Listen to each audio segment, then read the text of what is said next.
Hello, everyone. Thank you very much for joining us today for this amazing webinar on financing sustainable food system as we recognize International Day of Banks as well as also World Soy Day.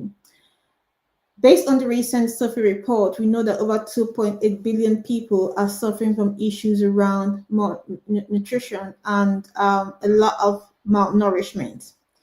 We also are aware that over 75% of the population are facing this critical challenge, while in more developed countries we have over 6.1% of the population suffering nutritional challenges.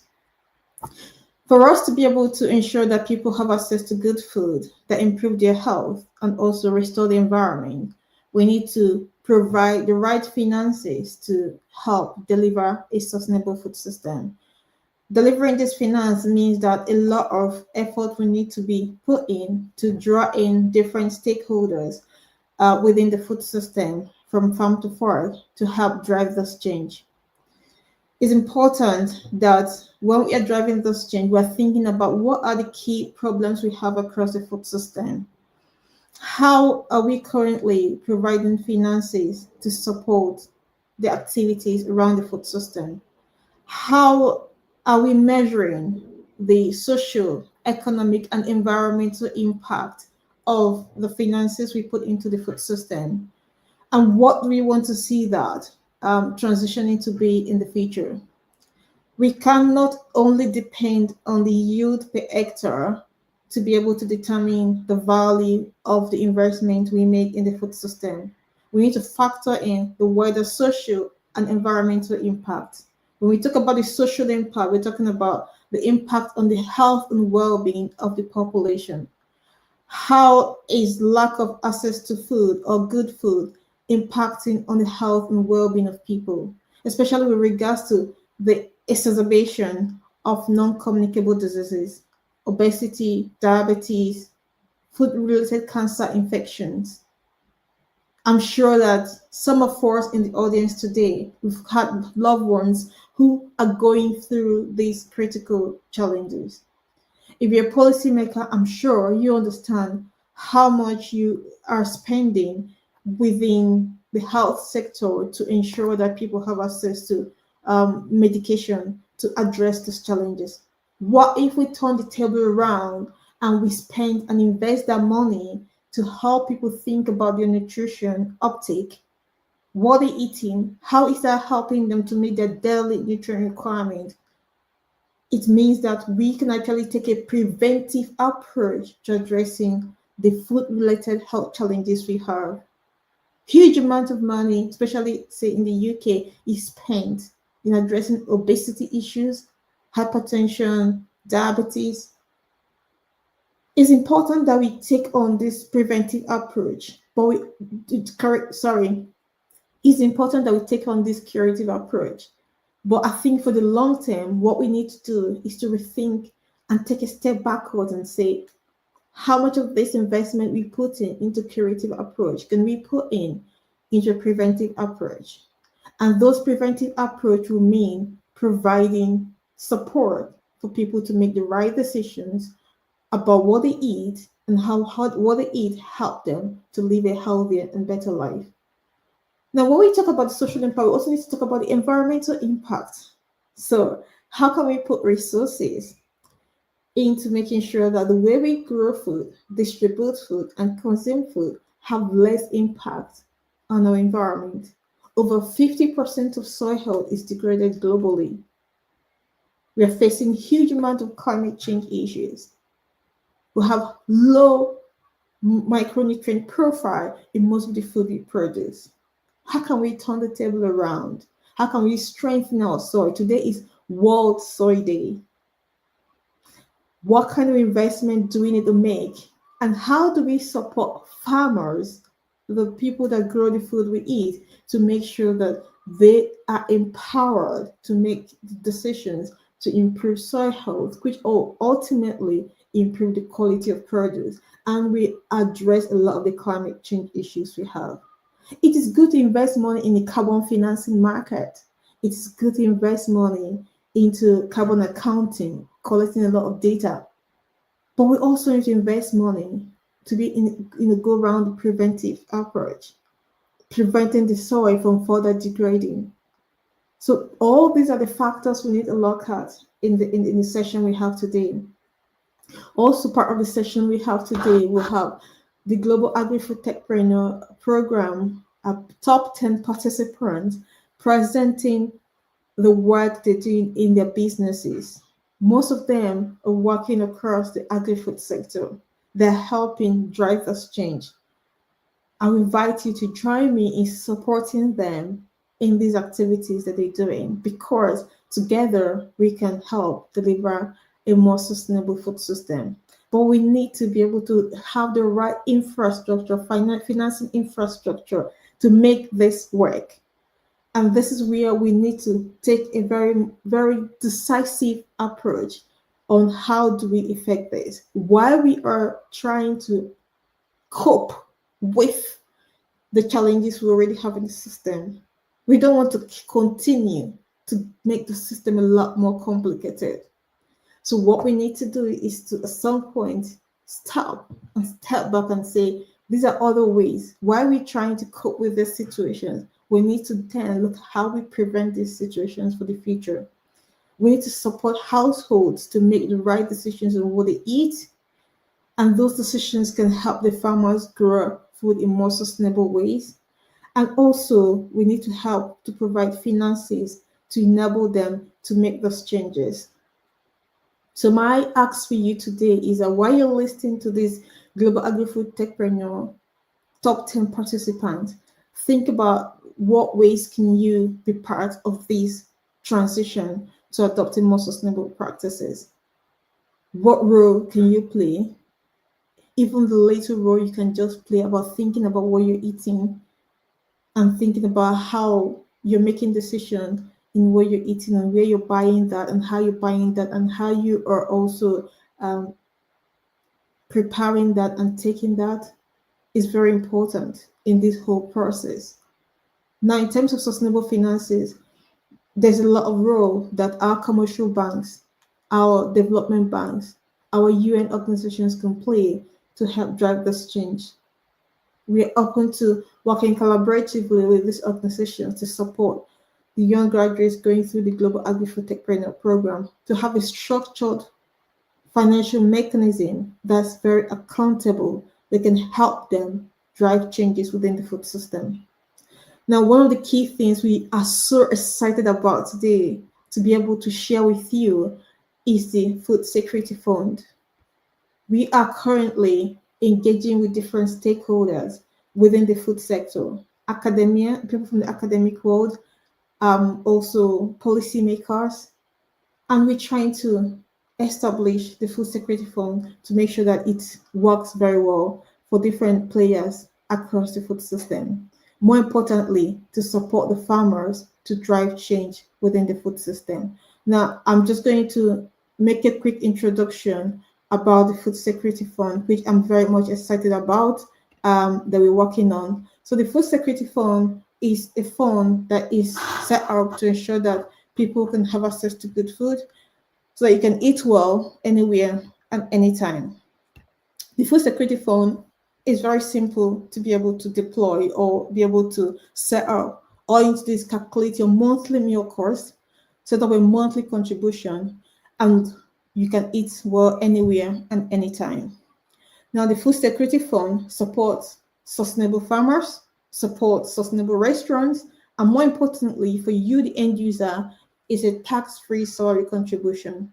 So we're very keen to see a lot of people engaging with this. This is already happening in the world of electrical vehicles. Why can't it happen in the world of the food sector? Why can't people be supported to make the right decisions about what they eat? And why can't people feel secured about their food? And more importantly, feel comfortable that wherever they're eating, whether they're eating at home or eating out in a restaurant, that the food they're eating is of a very high and very good quality.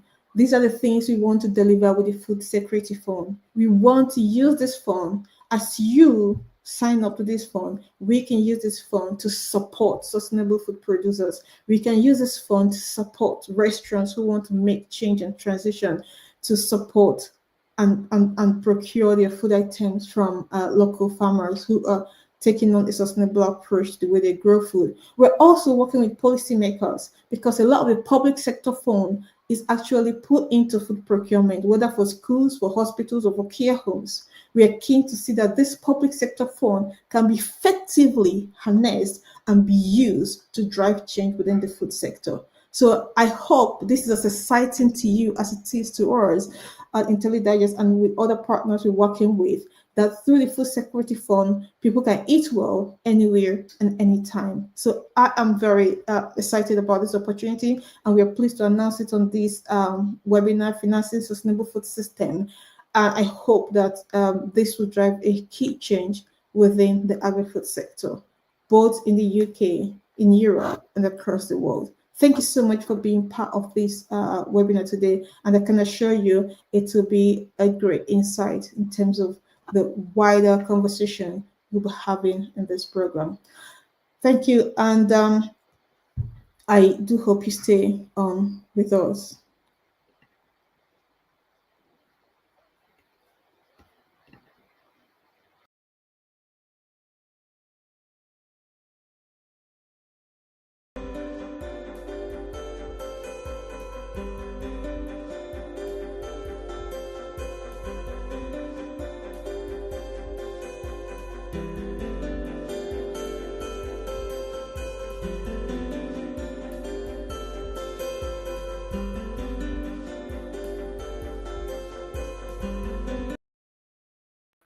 So moving on now, I'm going to be introducing you to our next speaker, Professor Sonal Chowdhury.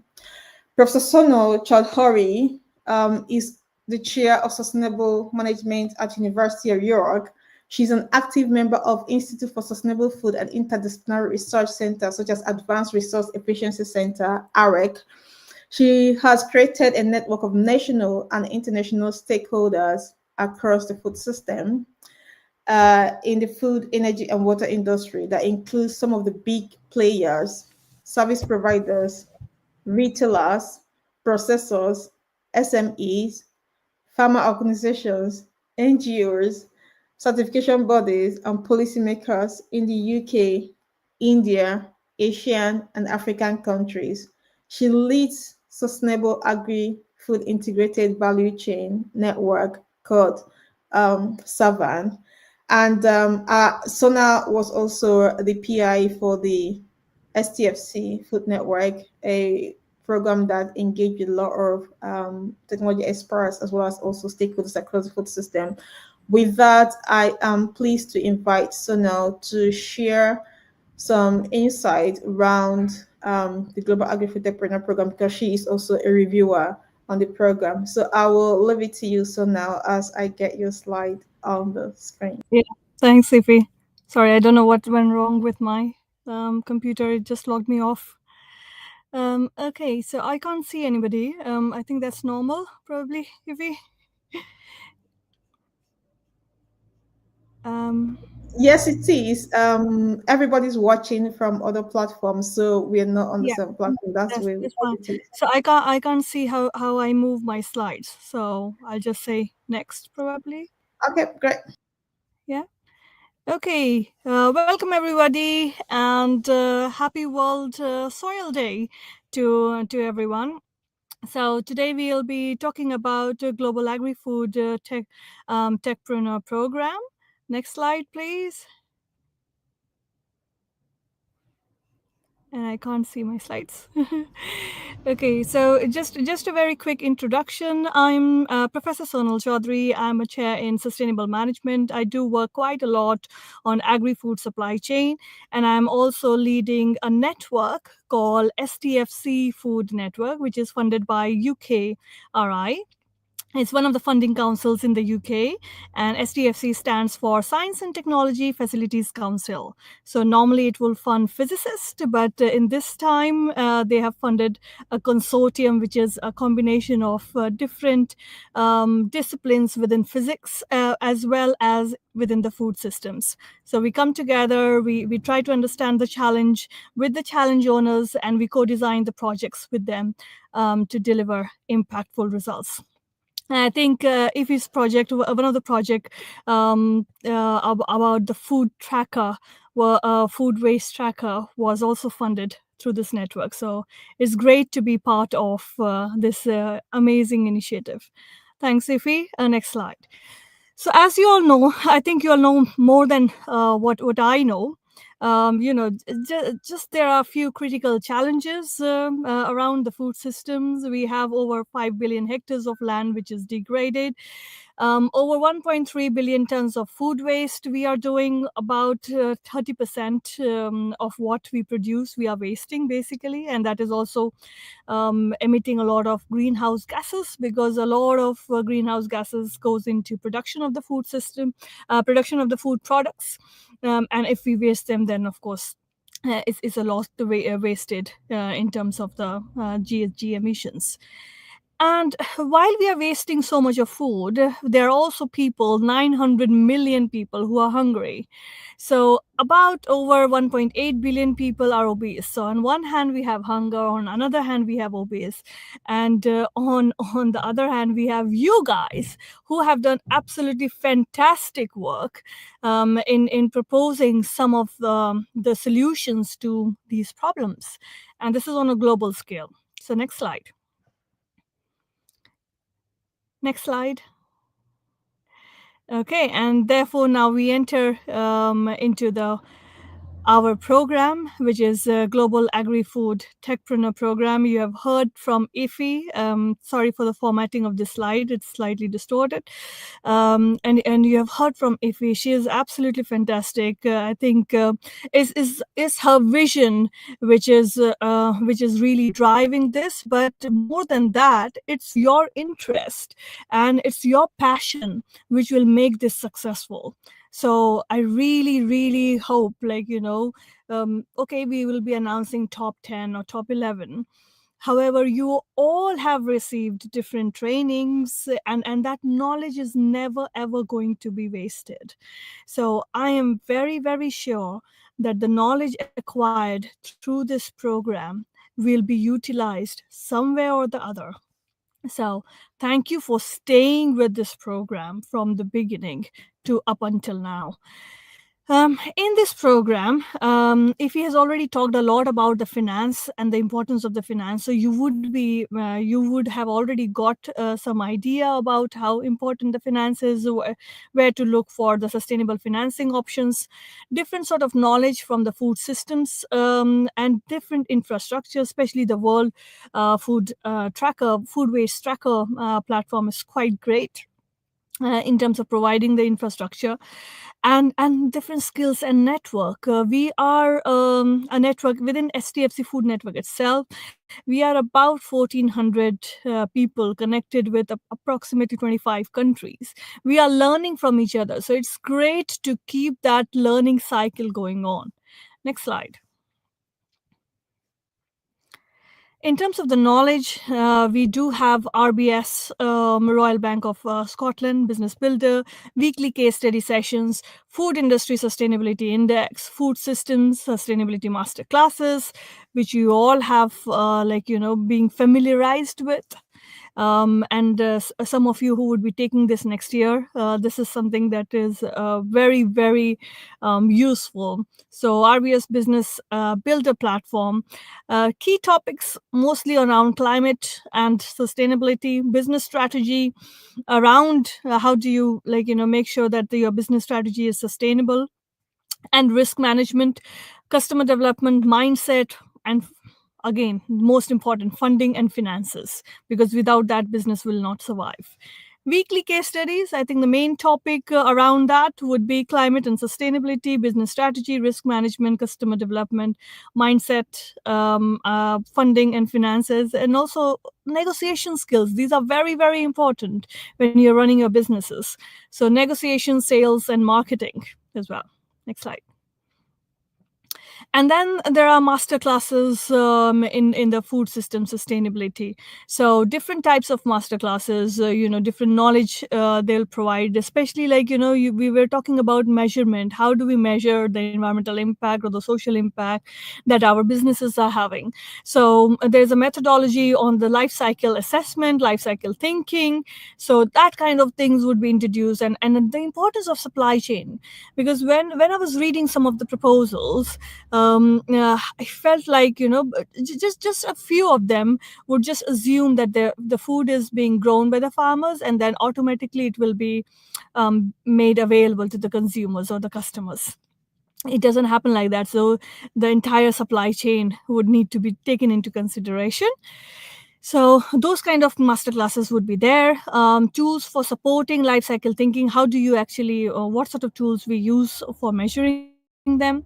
The role of nutrition in achieving sustainable food systems, because it's no good in producing the food which is again contributing towards obesity, right?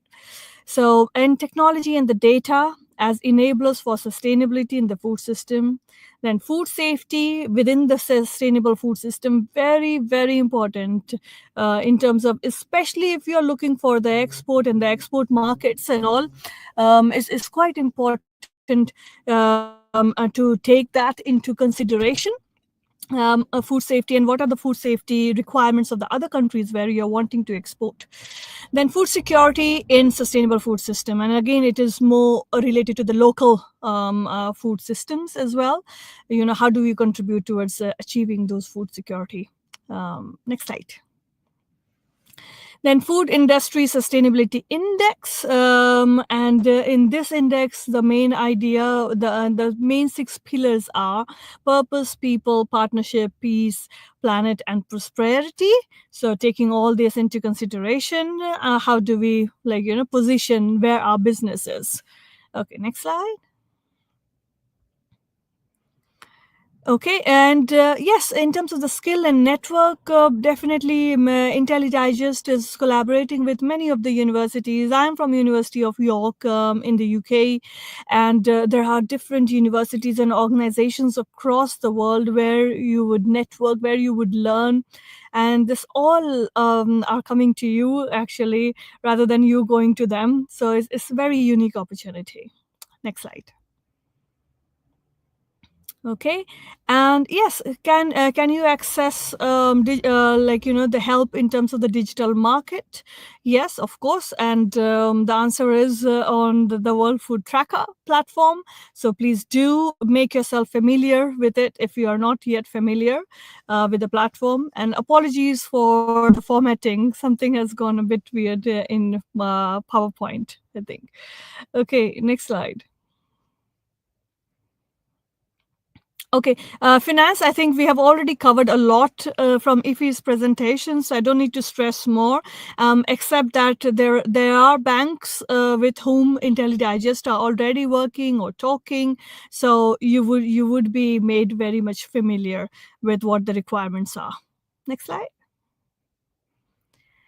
And again, is the same on the finance. So all the funding is delivered through the World Food Tracker platform. So please stay tuned with the World Food Tracker platform, and hopefully you will get access to all the details of the finance there. So combining all these 4 areas in terms of finance, knowledge, skills, networking, infrastructure, global agri-food techpreneurs are very well equipped by the end of the program to be the force of transformation, driving food sustainability all over the planet. So that's the main goal of this program. And thank you to all of you for being part of it. Now, just very quickly, what happens basically each year. This program is running, I think, for about 3 years now, and it was being very, very popular. This year itself, we got around 500 plus applications. So you all have made it until here. We give resources to all those participants who are interested in excelling, in growing. It's about how you make you best use of those resources, and the people who have been able to make excellent use of the resources provided to them, they are the top 10, 11 participants to continue. So each year, you're invited to fill the applications in generally February. By May, March or so, and we do the review, and you are again, made part of this program officially. You start with your training. You get the access to the Food System Sustainability Program master classes between March and May. We deliver different master classes to you. Next slide. You also have access to the Royal Bank of Scotland Business Builder platform between July and August, so you get those access. Then 6 weeks of interactive courses there, followed by, where relevant, the proposal. You submit your proposal on the knowledge that you have gained back to us in September. By October, next slide. By October, we have the final proposals. We review them. In December, we announce them in the World Soil Day. And it's the International Day of Banks too. So either one of those days we announce the winners, and today is World Soil Day. So there we are. So next slide. And we have a fantastic reviewers. I am one of them. I'm not calling myself as fantastic, but there are other reviewers from World Food Program, UNFO, and on Dana, Scottish Edge, UN Food System Summit. So all renowned organizations reviewing your proposals. And honestly speaking, before we move to announcing top 10, top 11, I read almost all the proposals. I was so pleased with the quality that has been submitted to this program, that I was finding myself really on my edge, that which one to actually go ahead with. So therefore, instead of top 10, we now have top 11 actually to announce. So next slide. So yeah, for this cohort 2024, top 10, top 11 participants are, next slide. And please forgive my pronunciation, because I don't have that local language that you guys have. So yeah, just the previous one. Yeah. So our winners are, or the participants going ahead are, Lavan Abu Bakar, Taipiru Eliu Sese, Jean Bosco, Lange Muzaliva, Favor, Jonathan, John Adams, Jaid Olag Bazu, Emmanuel Davo, Christabel Wango, Catherine Zuguna, Boni Frank Lutwama, and Akiola Fotolo. Thank you. So that's all from me, and over to you. If you have any questions, if he is always there to answer, so feel free to use the chat or unmute yourself for asking questions. Thank you. Absolutely. Thank you so much, Sonal, for that fantastic highlight. And I think congratulations to all the top 10. It's been a lot of hard work to get here for the past 8 to 9 months. So well done to all of you. And thank you so much, Professor Sonal, even within your tight schedule, to be with us today. I really appreciate that. So I think the next step now, we will be moving on to listening to the presentations from the top 10 participants. So with that, I will invite the first person on the list, Lawan Abubakar. Please do join us. I'm going to add you to the stage and your presentation. Lawan, do you want to add your Yeah, presentation, please? I'm adding my presentation. It's loading, it's Mhm. coming up. Okay. I hope it is quite exciting for you to be recognized today to know the top 10, Yeah, and that it's means that really to whom more is so glad given, to be here. yeah, to whom more is given, more is expected. So, So glad to be here. yeah, so thank you very much. You can take it away Thank now. you Thanks. so much. Hi everyone. Presenting to you Abubakar Lawan, CEO Lawan White Farms and Cattle Limited, a graduate with MNC Industry and Labor Relations and BSc Education Economics, a farmer, and also education officer for Agricultural Science, FCT Abuja, Nigeria. With the various researches, findings, participating in webinars and seminars with FAO, IFAD, WHO, IntelliDigest, government agencies, and many more, and highly adopting AI, IoT technologies in livestock farming for sustainable development.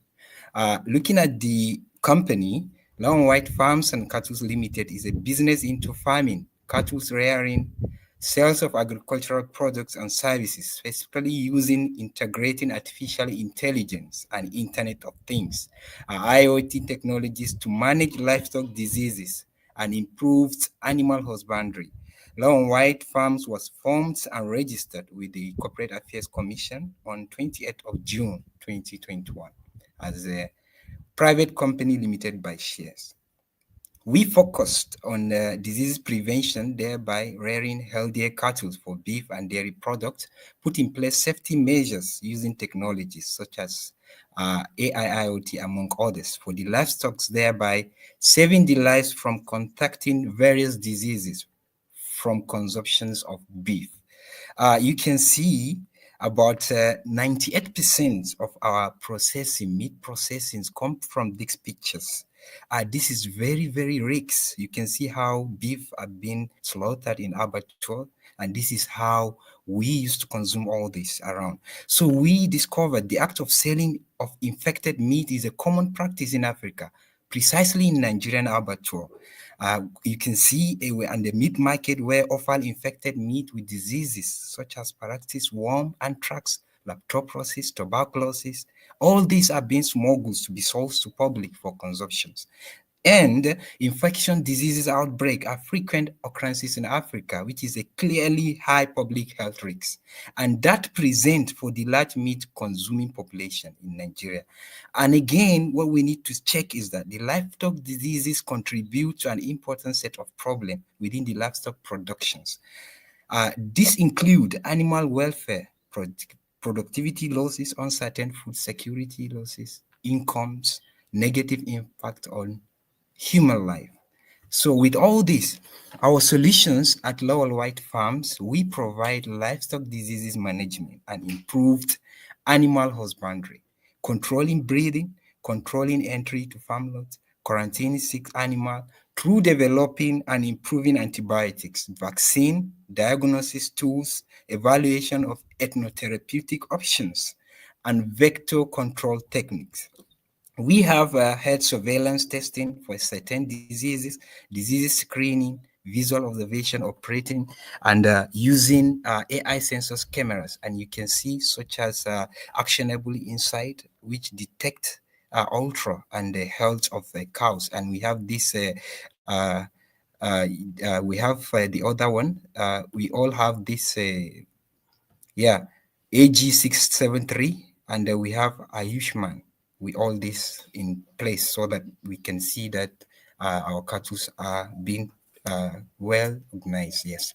Our market opportunity, our overall current market trend in livestock farming in Nigeria highlight a growing demand for livestock products, driven by the rapidly increased population, urbanization, changing dietary preferences, undergoing a growing Nigerian livestock sector is a critical to national food security, but face substantial hurdles such as resources inefficiency, disease control issues, and outdated farming method. And looking at the financial sustainability, at Lowell White Farms, we want to be able to generate consistent income, cover our operating expenses, and maintain long-term profitability while managing risks and ensuring environmental, social sustainability. Achieving requires strategic plan, efficient resources management, and market opportunity. Our vision, looking at our vision and mission, Long White Farms and Cattle is to revolutionize livestock farming in Nigeria by integrating AI IoT technologies, creating a sustainable data-driven and profitable industry. Our mission statement: to empower livestock farmers with innovative technological solutions that optimize farm operations, enhance animal welfare, reduce environmental impact, and improve profitability.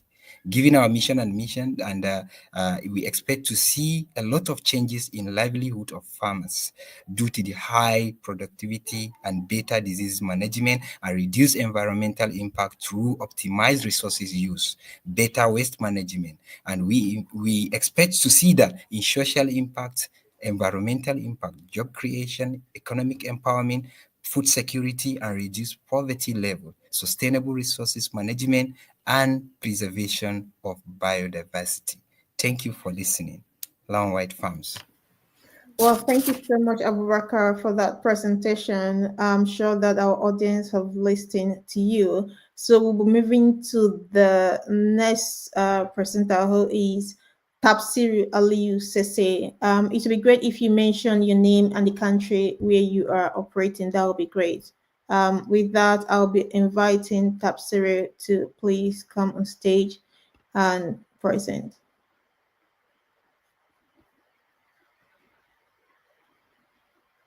I think you're muted.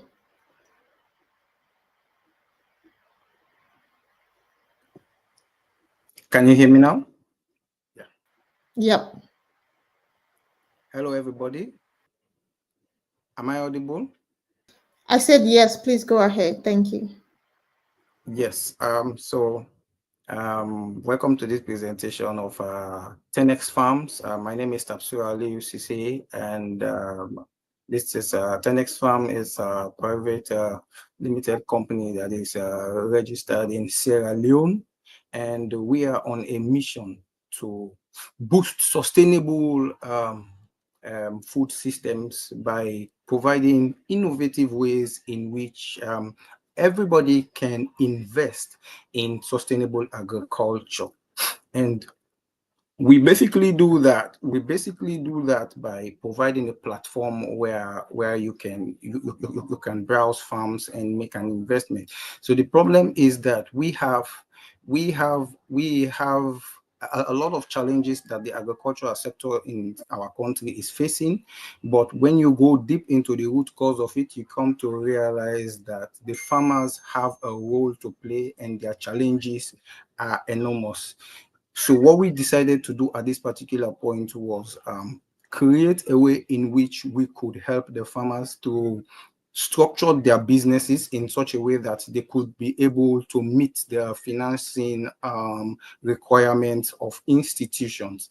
Because by discussion with farmers and financing institutions alike, we came to realize that the farmers need the finance to go forward, but the financing institutions do not feel that the farmers, they have a structured business that is good enough for them to finance it. So that is where 10X Farms come in. We create a platform where we help farmers being able to articulate their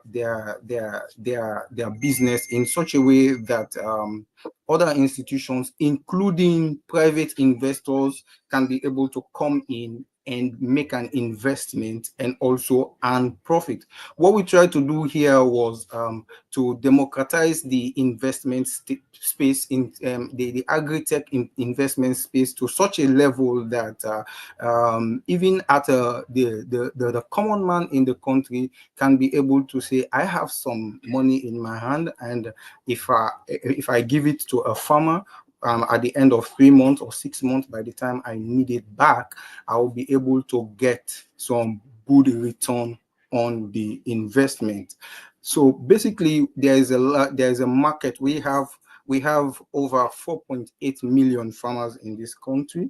The 60%, over 60% of Sierra Leoneans are into agriculture, but a good number of those ones are stuck in just subsistence farming because of the challenges that they face.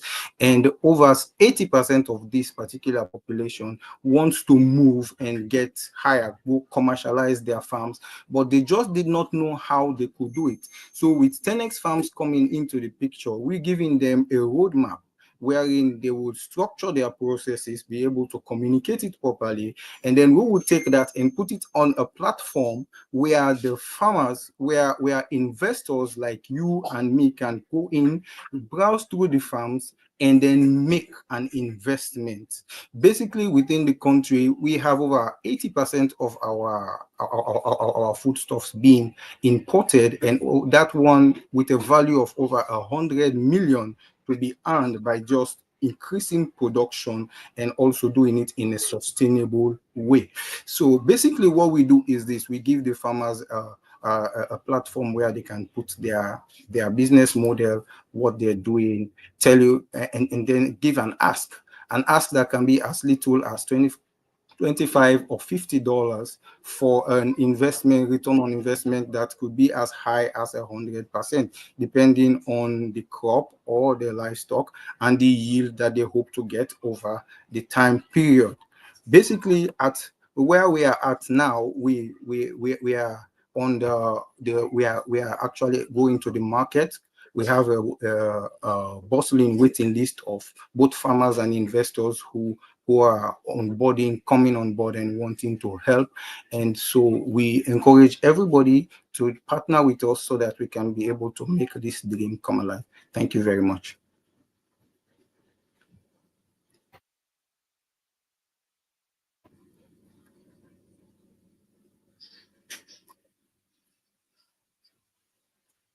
Fantastic. Thank you so much, Tafsir, for that presentation. I think based on the presentation that we have coming forward, should be lunch, should be able to join us for the next presentation. So let me just go back to the page again.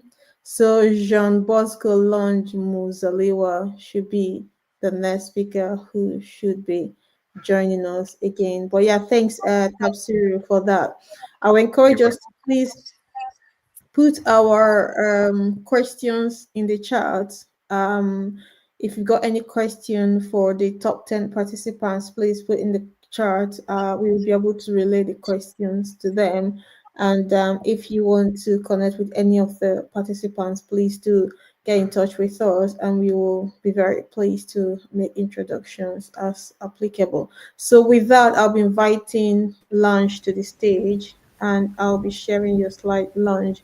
Welcome and congratulations once again on making the top 10 participants for the Global Agri-Food Techpreneur Program 2024. Do you want to present now?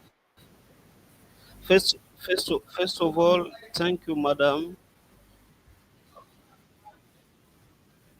Thank you. You're welcome. Please carry on with your presentation now.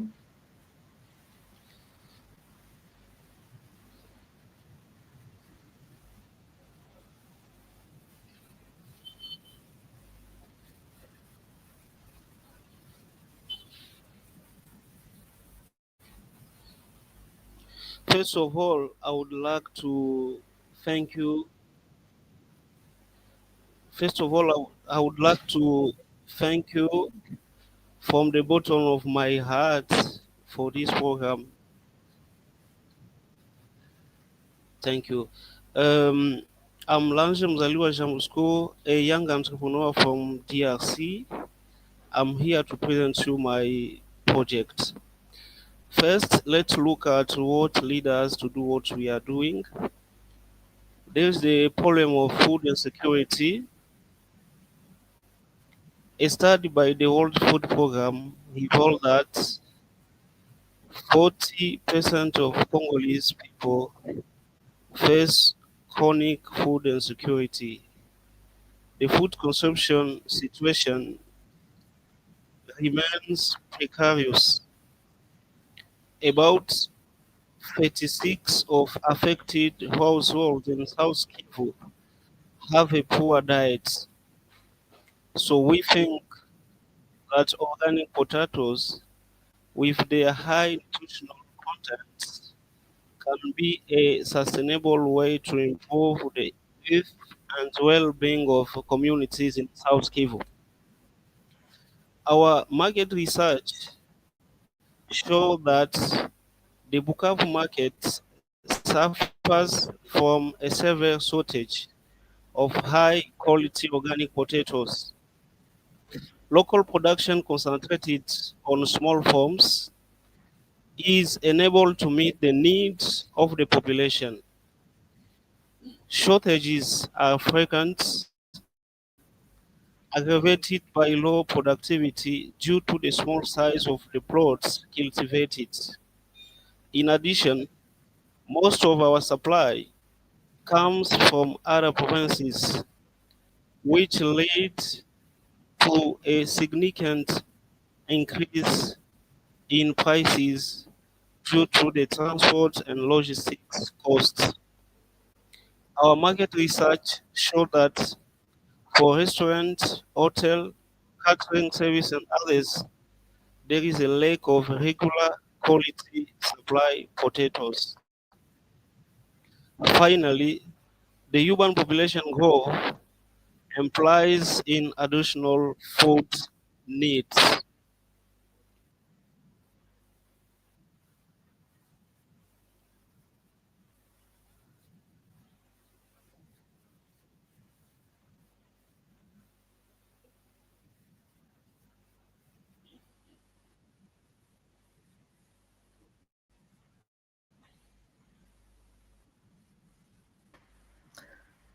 Lunch, do you have any challenge? Are you still there? Do you hear me? Yes, I can hear you. Just carry on with your presentation. Okay, can you move to the next page, please? You should see this. You should see the arrow on your screen. Do you want to move it yourself? Okay.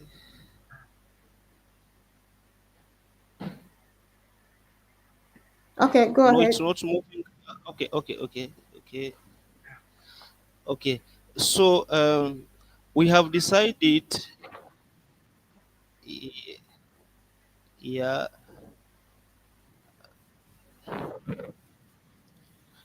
Okay. Very good.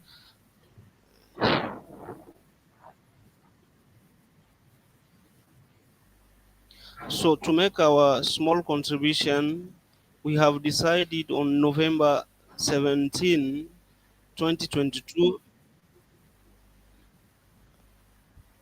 to create the Société Générale Agricole. It's a legal and a formal agricultural company based in DRC. Then at Société Générale Agricole, we provide high quality organic potatoes at an affordable price, responsibly grown and available all year round to meet the needs of Bukavu consumers. Beside these products, which is the organic potatoes, we also offer some services for women wholesaler of our potato. We provide them with the merchandise on credit and support in terms of training and in the management of their daily commercial activities. For restaurants and hotels, we we offer them the service of home delivery service.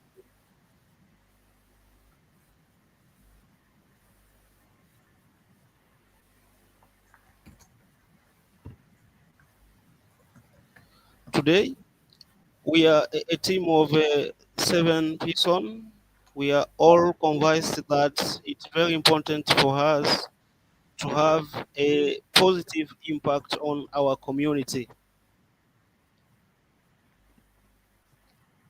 So our vision is to be the leader in the potato and potato derivative market in South Kivu province by 2029. And our mission is to make high quality, healthy and nutritious organic potatoes and potato products accessible to all level of consumer in Bukavu. Our objective is not only to make a profit, but also and above all to fight against famine, malnutrition, and create as many opportunity as possible which benefit young people both in the city also needs all kind of support including partnership, networking, mentoring.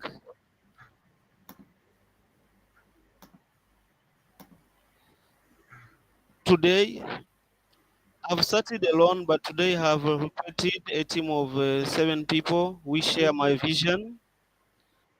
Together, we are transforming the lives of over 200 villages by providing them with employment opportunity in our potato fields.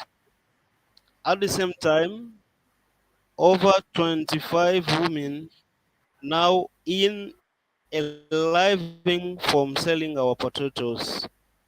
We have succeeding in validating our business concepts and business model. We have succeeded in establishing valuable business relationships with the market and other partners and building a solid custom base.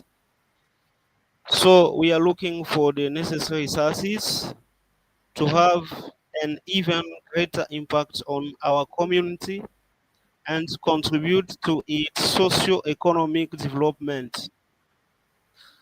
Dear Madam, dear Sir, I thank you for your attention. Thank you so much, Lunch, for that great presentation about what you do. And congratulations once again on making the top 10 of the Global Agri-Food Entrepreneur Program. I missed showcasing the certificates for the other two presenters. So Lawan Abubakar, Tafsiri Aliyu Sise, and Jean Bosco Lange Muzuliwa.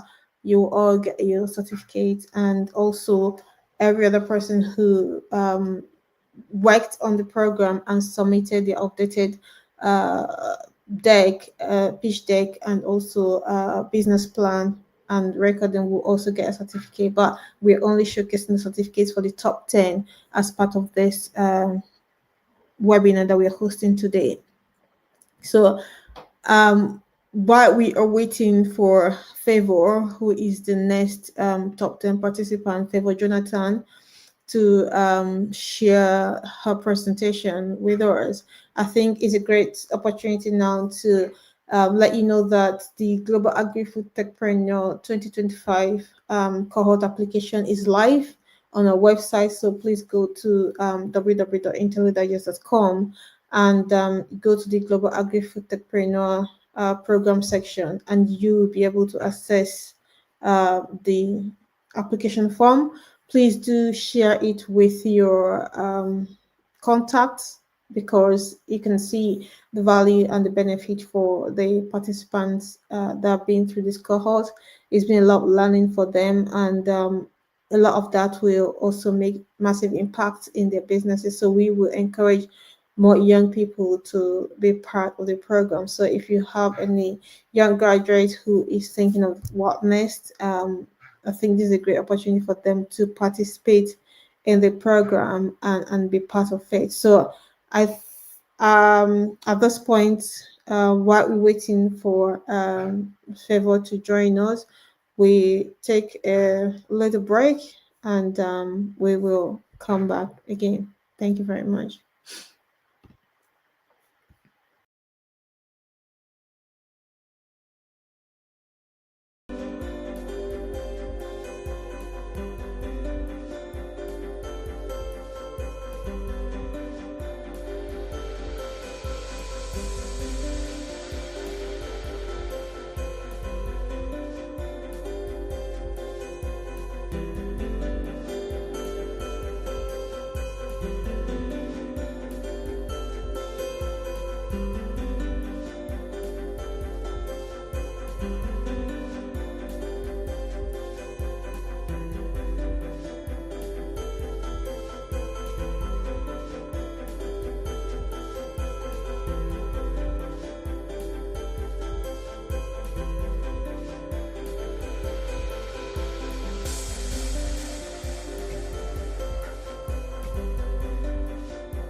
So welcome back, everyone. We will carry on again with the presentation of the top 10 participants. And with that, I'm inviting to the stage Jide. Jide, please join. And I think I can add your slide to the stage too. So please carry on with the presentation. Thank you very much.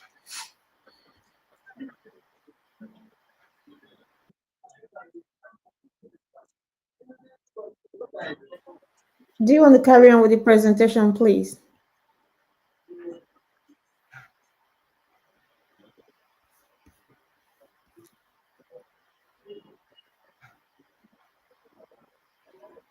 Hello, can you hear me? Jude, do you want to carry on with your presentation?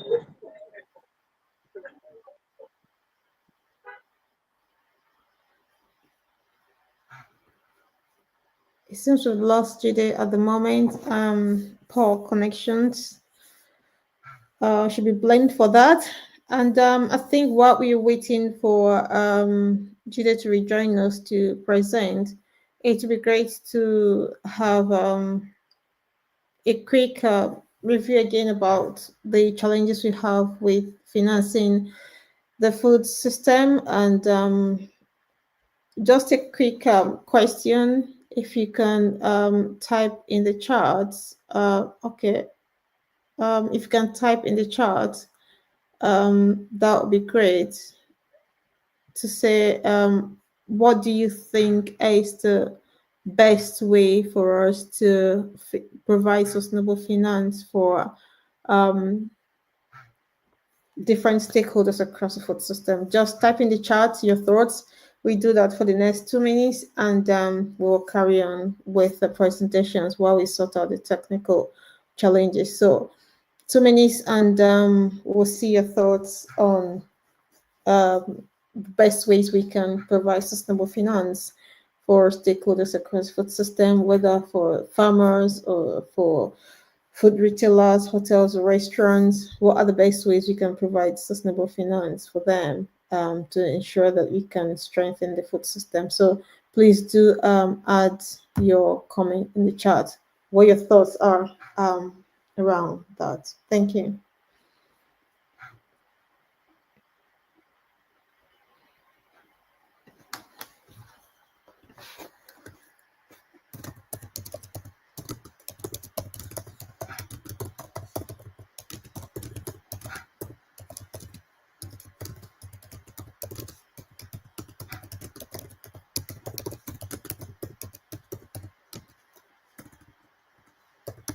So please put in the chat ways you think we can provide sustainable finance for stakeholders across the food system,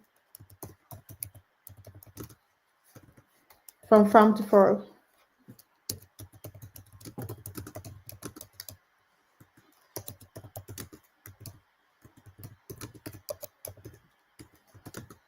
You can share examples of what you think is already working in the locations where you are. If you have example of some financial structures that are working in areas where you are, please feel free to share them.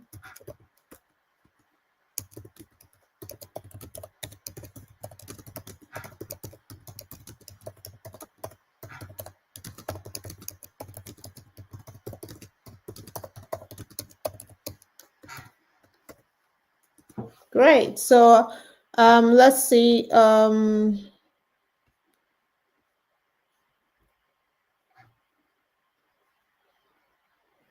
Let's see what comments we have coming in for that.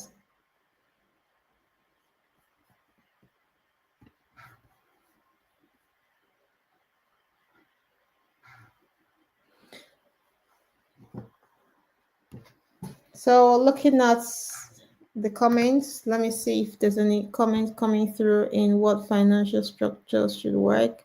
Please do drop in your comment in the chat.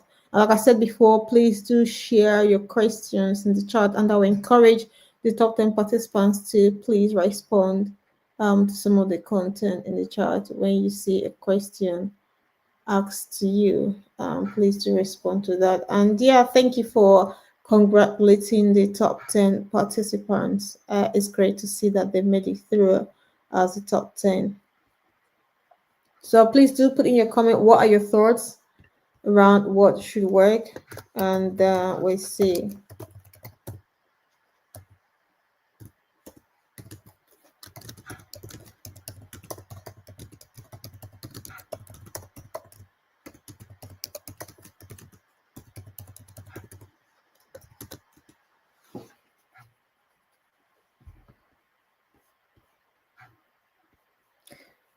Okay, just keep dropping your comments. We will share that as we progress.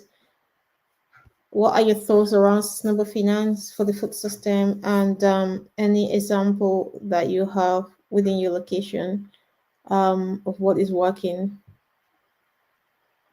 Okay, I think I've got Godwin Emmanuel. Thank you for the question. For me, it is to provide grants for businesses after careful evaluation of their business plan.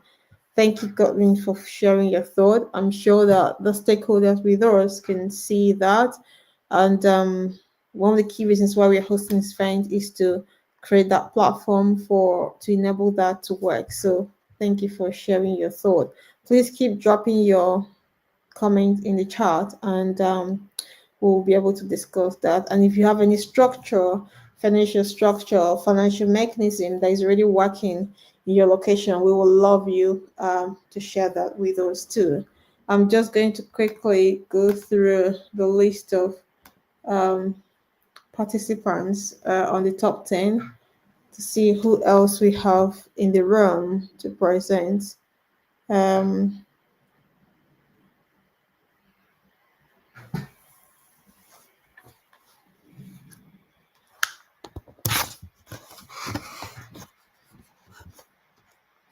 So thank you very much for dropping your comments on what financial structure is working. Let me see if I got another person to present amongst the top 10 participants.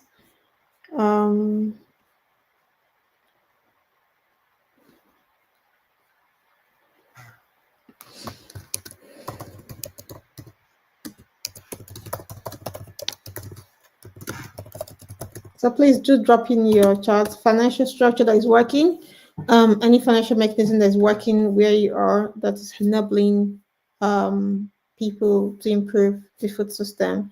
That would be great.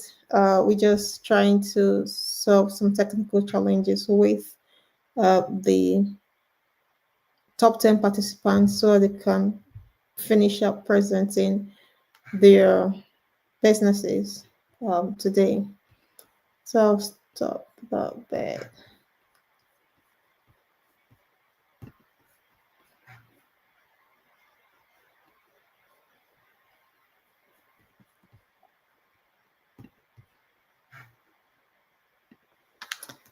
So I think we will be looking forward to hear from our panelists after these presentations from the top 10. Some of them are having some technical challenges which we are trying to resolve. So hopefully there'll be enough time for them to still be able to present, but please stay on. We do have amazing speakers and presenters after the session that will be sharing the work they're doing, and hopefully we'll also learn a lot from them. So I think we've got Akiola Fatolu, who is one of the top 10 participants that is ready to come on board. So I will bring Akiola on the stage. Akiola, please, can you upload your slides, please?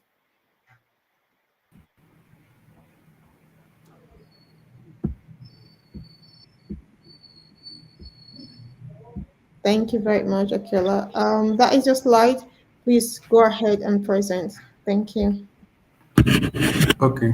Hello, everyone, and welcome to my presentation.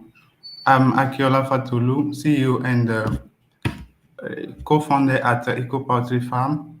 Eco Poultry Farm is a social venture located at Benin, and we are specialized in egg and meat production by promoting eco-friendly practice.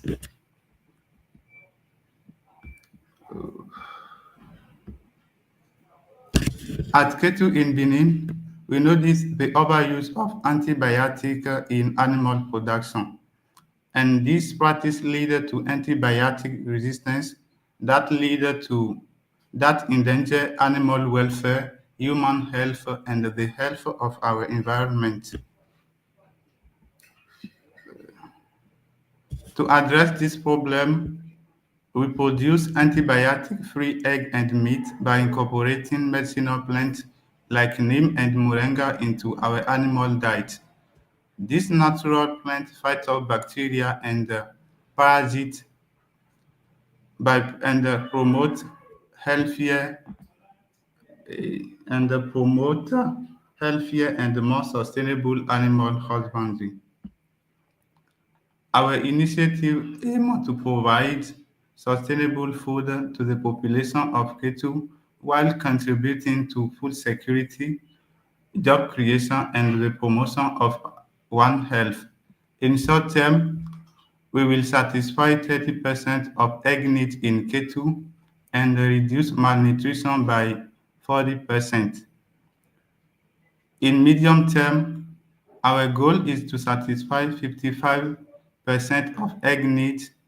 We will also create jobs for 30 young people in the town of Ketu. In long term, we envision to satisfy 80% of egg needs. We will also enhance air, water, and soil quality in the region. For the sustainable development of our company, we ask for partnership, networking, mentorship, and financial support. Eco Poultry Farm is led by a dynamic and competent team, including Akiola Fatulu, Alice Ogudeji, and Eda Marcel. Thank you for trusting in youth.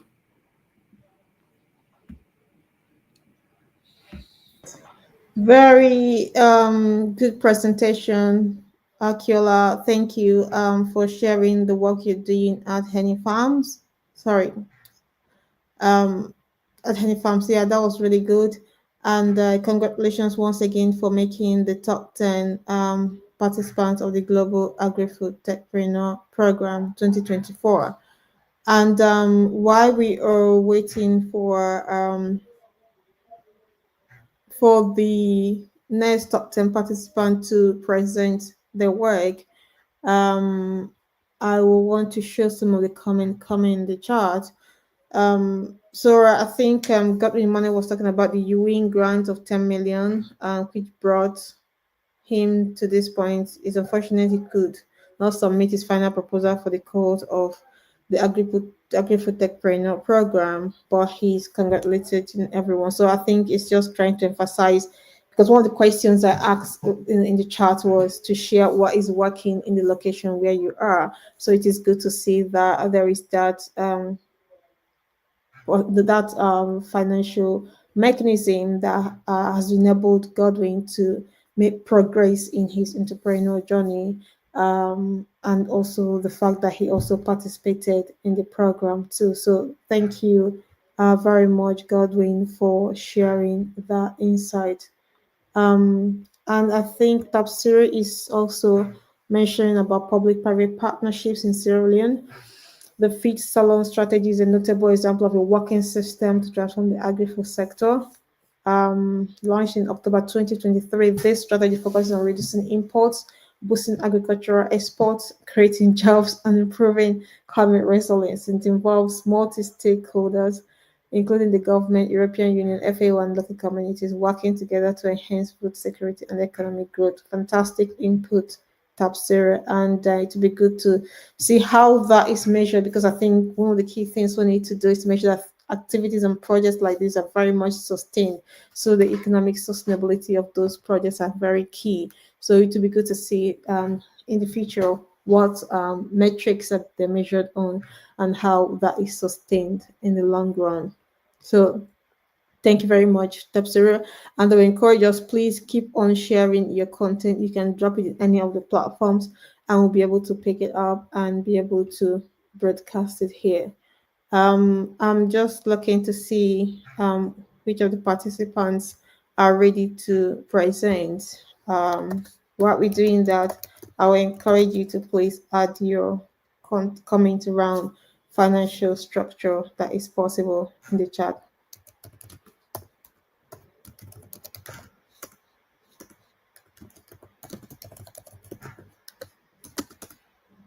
And once again, congratulations to the top 10 participants on the Global Agri-Food Techpreneur Program It's been great to work with you, and it's unfortunate some of you are having some connection challenges, which is making it difficult for you to effectively join. And I think these kind of digital gaps are things that need to be addressed if we can, make um, improve the food system across the world. So having this kind of digital divide that make it very difficult for people to effectively engage can be quite challenging.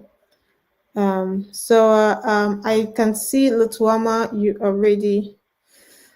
Oh my goodness, the connection has been terrible today. So what I can do is let me check the comment section and see if we have any more comment coming through.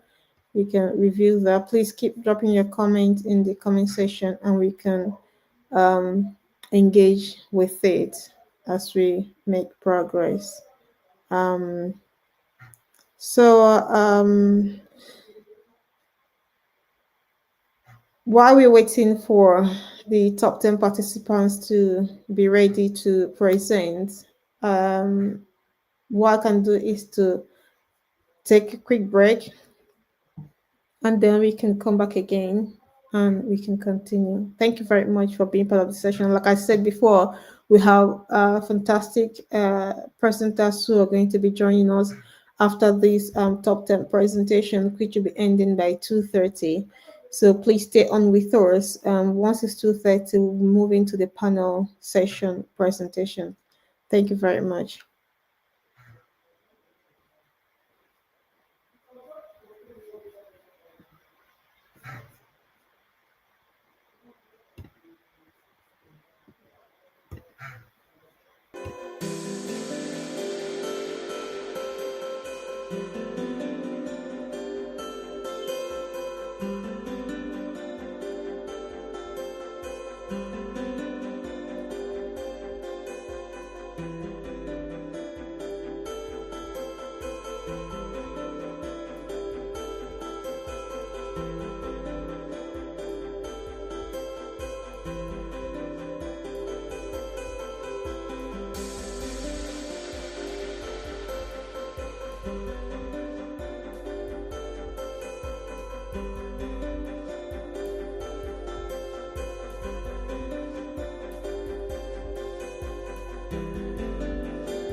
Welcome back again. We've got our next top 10 participant, Catherine Njiguna, will be joining us on the stage now. Catherine, please, can you turn on your camera, and I'll be adding your presentation to the stage. Please go ahead and present. Thank you. Hello, everyone. My name is Catherine Njiguna. I hope you can hear me. I am presenting from Kenya, and my company is called MNO Ventures, and we primarily work in ASAL regions, that is the arid and semi-arid regions in Kenya specifically. And we are bringing sustainable development to these regions through syntropic farming and freeze drying as a method of elevating food security in these areas. Next slide. So currently, the problem in Kenya's ASAL regions is deforestation and land degradation. We have dilapidated soils that are unable to be used for farming and for food production. And at the same time, so we have vast lands and a lot of water resources in this arid and semi-arid areas, especially during the short rainy seasons.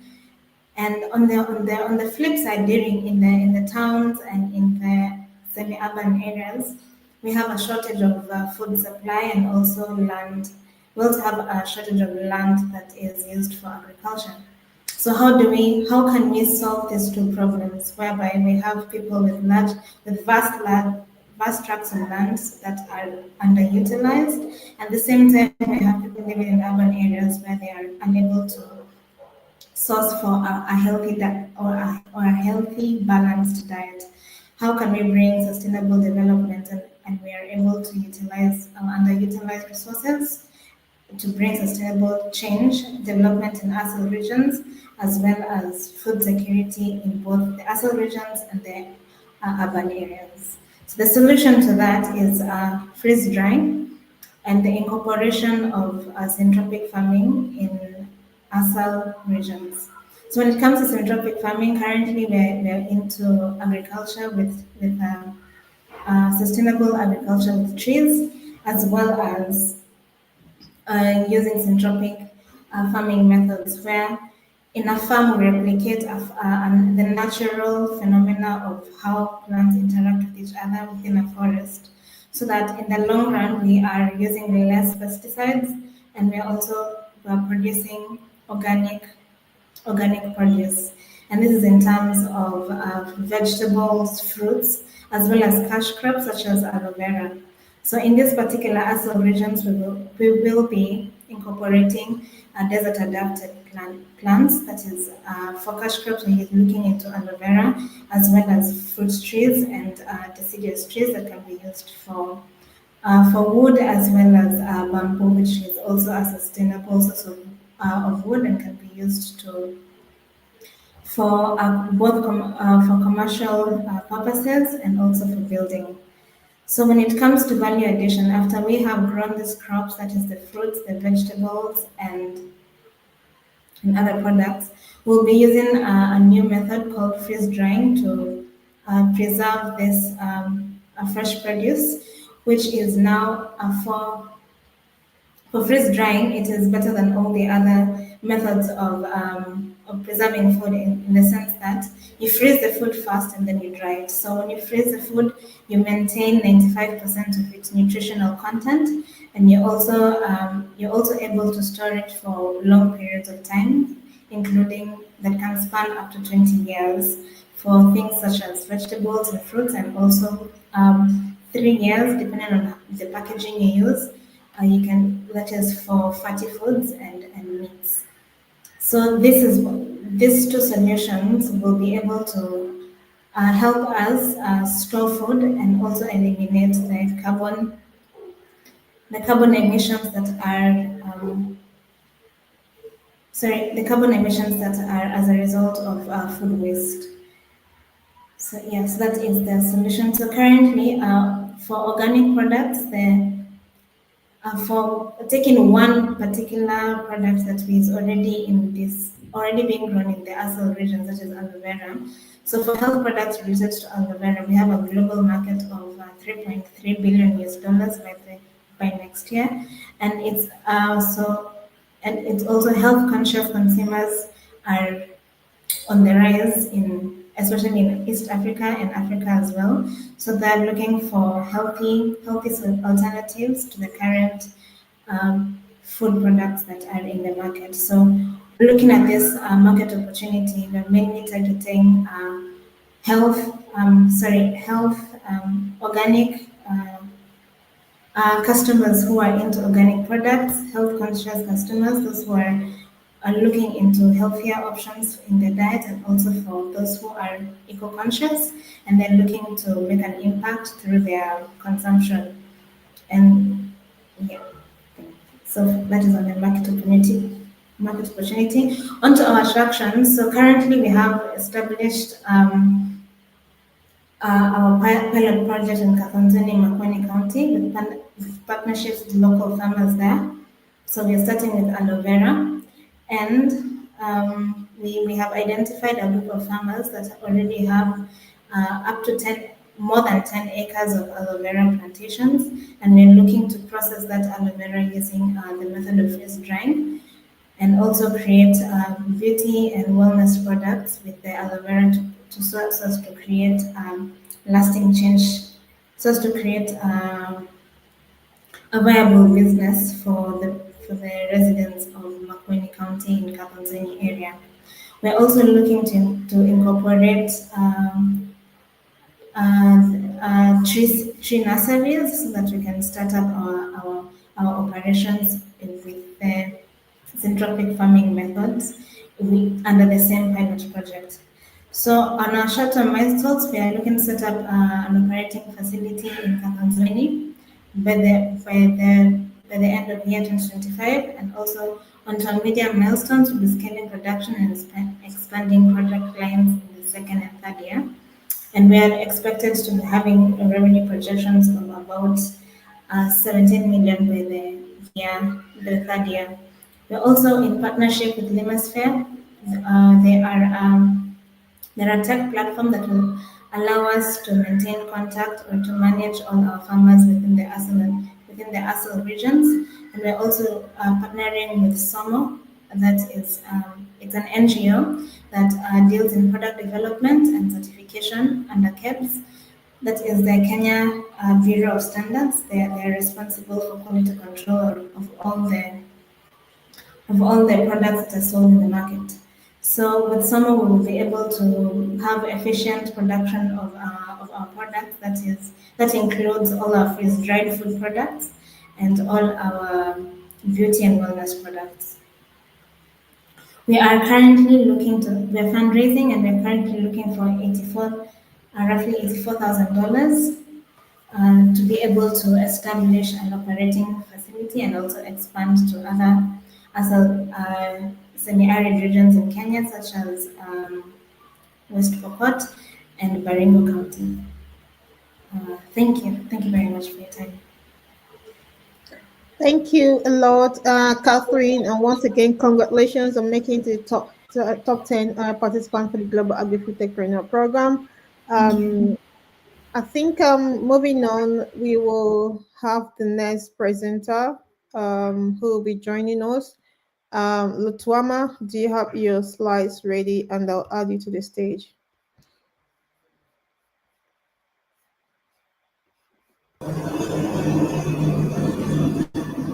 Yes, good afternoon to you. Yeah, good afternoon. Do you want to upload your slides, please? Add for me. Would add for me from that side.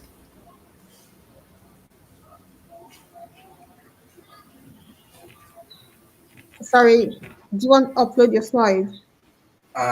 No, you could add for me from that side. Oh, okay.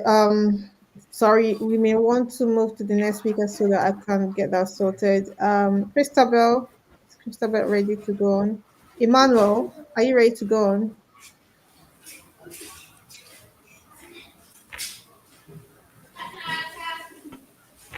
Hello, Emmanuel, are you ready to go on?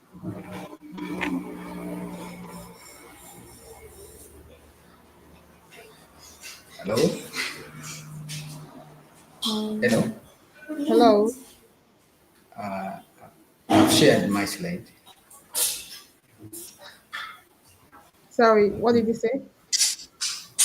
Good afternoon to you. I'm Lutwama Bone Frank, CEO, Nyenje Green Village Investments Company Limited. And our motto is sustainable development. I'm really glad to have been part of the IntelliDigest Techpreneur program of 2024. I've learned a lot, and I really appreciate you, Doctor, for all the effort you have put in us. I'm from Uganda, East Africa, and here, mostly in Uganda, we have a problem of food wastage. Not hunger, but food wastage. Normally, we have two bountiful harvests where produce of farmers is spoiled before it even reaches the markets. For that matter, we have been working along with farmers, and our value proposition is implementation of sustainable reduction in food wastage. So this will be for low and middle income earners who struggle to get timely nutritious food supply that is affordable, accessible, and having better shelf life. Our products are majorly fresh fruits, especially mangoes, green coffee beans, and corn. So all this will be done while solving the problem which is implementation of sustainable reduction, food wastage and hunger reduction for those households, schools, and communities in East Africa and beyond. We shall be working majorly on production, supply chains, and improved logistics that are centered around fresh and dry produce, such as fruits, coffee beans, and corn, in a way that is clicking with the sustainable development. Majorly, we want to eliminate post-harvest losses for the farmers. This will include getting fair prices for them, because farmers are forced to sell their produce because they have nowhere to sell it, and they just sell to middlemen such that they can harness the small profits that are there. Our company is looking at bridging the gap by providing modern storage facilities, cold rooms, and a drying yard for some corn and beans and other related produce.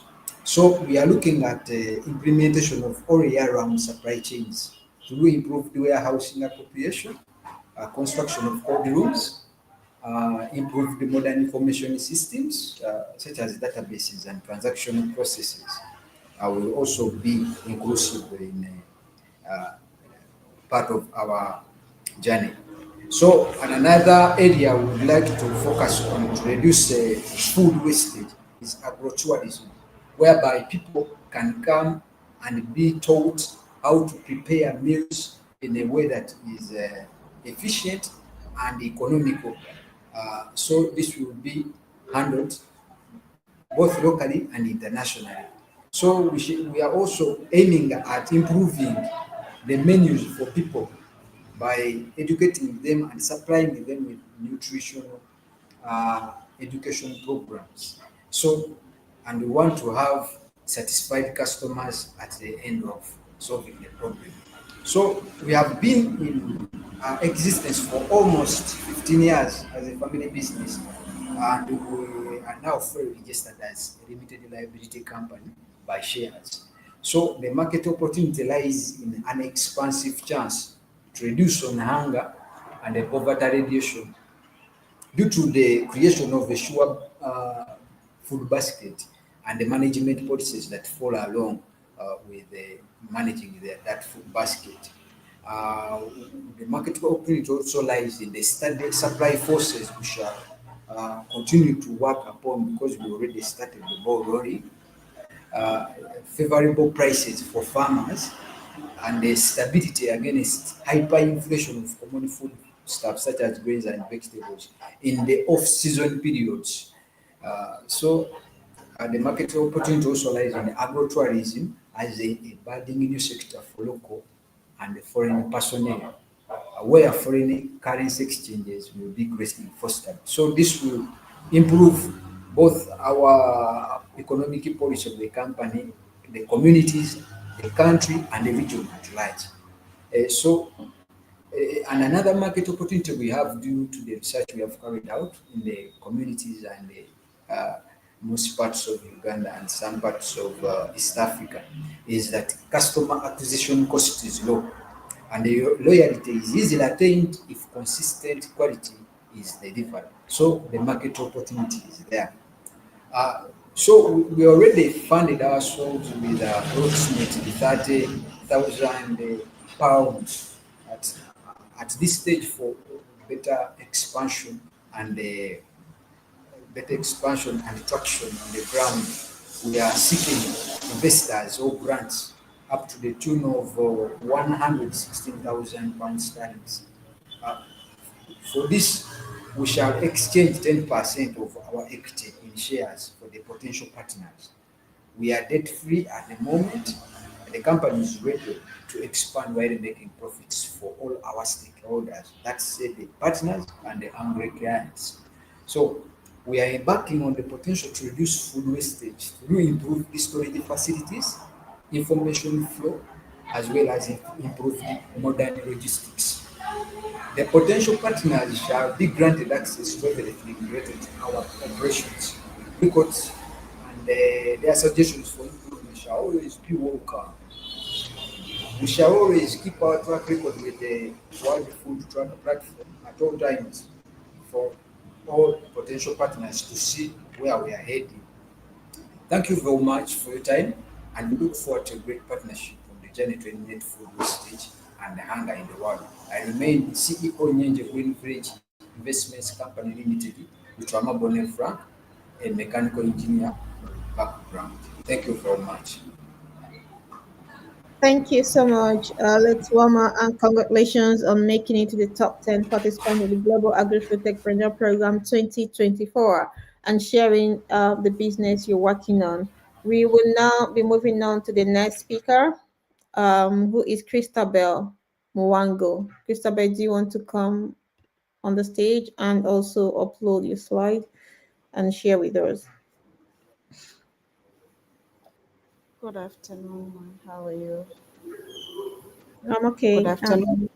Yeah, good afternoon. Okay, please take it on. Thank you. All right. Thank you so much. So my name is Christabel Mango. I'm the regional Just so that your coordinator. video is not your video. Sorry to interrupt. Your video is not on at the moment. So if you want to turn on your video, Like that? yeah, fantastic. Thank you. Okay. Thank you. Christabel Mango from Sadiq Youth Network, and I'm the regional coordinator there. I would like to talk to you about our proposal at Sadiq Youth Network. Basically, I'll talk about the objective, the challenges, approach, methodology, and what we expect out of this project. I would like to mention that as Agripreneur Network, we are planning to empower farmers in Makula province who we wish to train in soft and hard skills on how to install solar panels for their irrigation using solar pumps and not depending on rain-fed water, because as a country we have been experiencing drought, and so there's no much rain to depend on for them to use in growing sustainable food or sustainable agricultural products for their market and for their income. And so this is the overview that is just talking about 90% of the agricultural product is basically dependent on rain-fed forest rain, and so we would like to diversify their knowledge from depending on rain to using solar irrigation, and that's what we want to invest into. So the objective of this is to conduct solar education for 100 farmers in Wakula province. This will include farmer women, young women, girls, and women-led organizations to participate in this training. The second objective is to provide women with new alternative and renewable energy skills that they can renewable energy that they can use.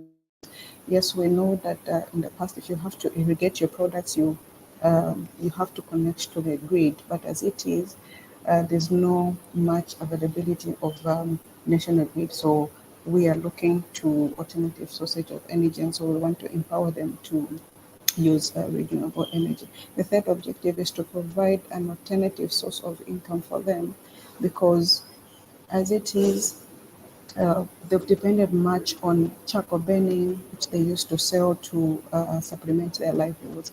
But with the adding of solar irrigation, it means they'll have an opportunity to produce more that they can sell and add to their nutrition diversity, and at the same time have enough income for them to use for other activities in their homes. The third objective is to engage with the community and have them have more like a community-led development, which will use renewable energy solar for farming as one of their tools for success.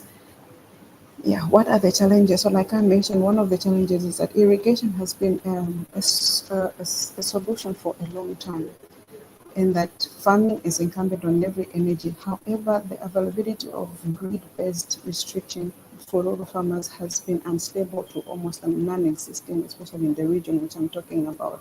In addition, powering irrigation for all year-round agriculture has been soaring due to increased cost of electricity. So others abandon the projects or just basically stop farming at all. But with the coming of investing in solar pumps and training them on how they can install their own solar pumps and maintain their own solar pumps will be able to address some of these challenges. If I'm too fast, I'll be happy to slow down, but I realize I was given 3 minutes. So what is our approach? Our approach, like I've said, is that this Solar for Farmer Energy project aims to foster investment into solar-powered lighting, irrigation systems for farmers, for small-scale farmers and small enterprises, women groups and other stakeholders in rural areas to help improve the agricultural sector and the livelihoods of people who will be supplied through this technical training and validation. The other approach is the project wishes to support the farmers with a technical skill in the solar power irrigation system that offers from that is offering from a local that will be sourced from a local solar company, because we have a lot of solar companies now that are booming up in the country, but most of them are located in the urban areas, and so would want to help these companies go beyond the rural areas and go beyond the urban and go to the rural areas and help the households of the communities in the rural areas. So that's one of the approaches that we want to do. In addition to that, we want to make sure that when the women are trained, they also provide drop-down training to other villages after they have been given the skills and they've been certified, and also would love to see that at the end of it they will be certified to be agents of these solar companies in distributing the solar equipment to other villages and also help others to know how to install this. So it's a continuous sustainable approach that we wish to implement. Yeah. Our expectation is that we'll have women supported and will develop, will contribute to agribusinesses that women are finding themselves into, and will also wish to collaborate with a diverse set of stakeholders, the government, the solar companies themselves, the women, the girls, on how to capacitate women on solar irrigation pumps and the systems that are surrounding those. Then we also wish to have technical support from some of the big companies that are already on the ground, knowing that we are not doing this for the first time. I'm sure there are other stakeholders that have been doing this. And so we wish to tap into the knowledge and the skills that they have, as well as the technical and financial support.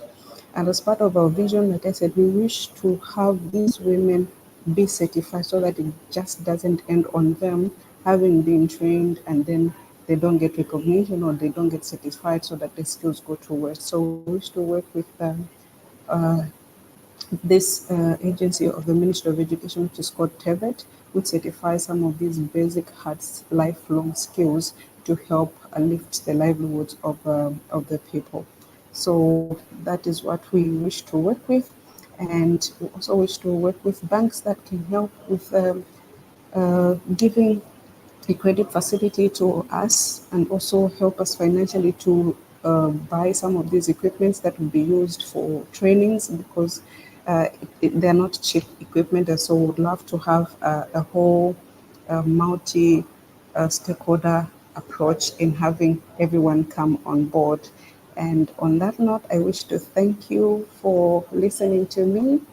Thank you so much. Fantastic. Thank you so much, Christabel.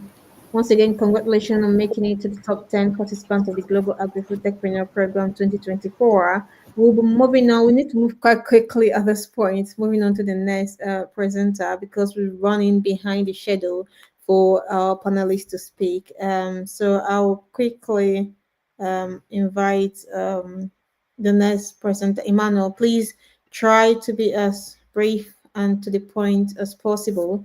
If you want to upload your slide, that would be great, so that we can quickly go through this and move on to the next section of the program. We've had some break in between as we were having technical challenges with the participant joining us, so I don't think it's necessary for us to still go on any break. So once they finish presenting, we'll be moving quite quickly into the next session of the presentation from the panelists. So I'm waiting for your slides, Emmanuel.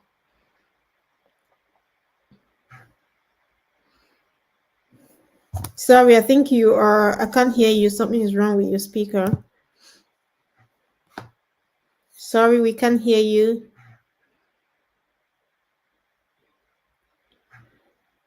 Okay, sorry, we can't hear you. Hello, Emmanuel, you are on the stage. Are you presenting? We can't hear you.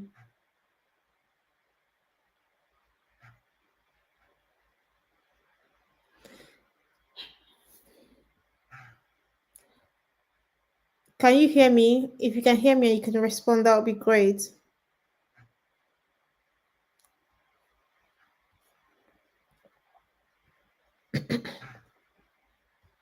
Well, if we can hear you, I need to move to the next speaker. Jide, do you want to come on board? I will share your slide.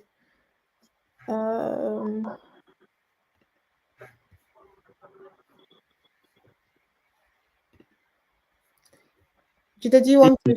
Location. I think the father is his own office location. Jide, are you ready to present?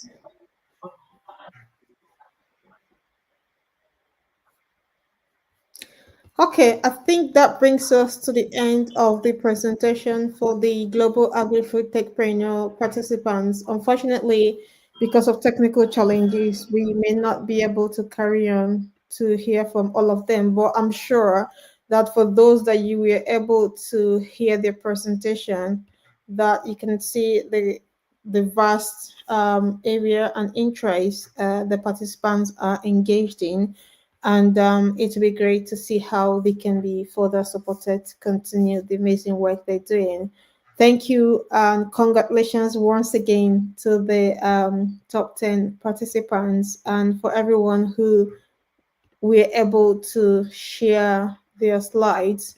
I'll just quickly run through the certificates. Lawan Abubakar, Tapsiru Aliyu Sise, John Bosco Lange Muzaliwa, Favor Jonathan, John Adams, Jide Olabaju, Emmanuel Dawo, Christabel Muwango, Catherine Njuguna, Bonnie Frank Lutuama, Kia Akiolo Fatolu, and yeah, those are the top 10 participants. We had 2 draws, which means that instead of having 10, we had 11.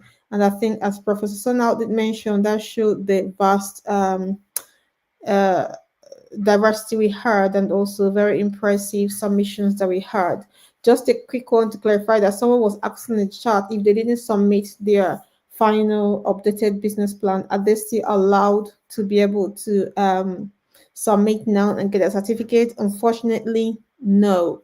Everyone was given equal opportunity to participate in the program, and only those who made it to the deadline to resubmit their business plan, their financial forecast, and their YouTube link, and all the documents were complete. We're only the ones who are going to get a certificate, aside the top 10 which we have shared today. So please, it's important that when you sign up to things, you're very diligent with it and you make the best of it. I'm sure that the resources that we shared with you and the training that we shared with you as part of the program, that you found it very useful.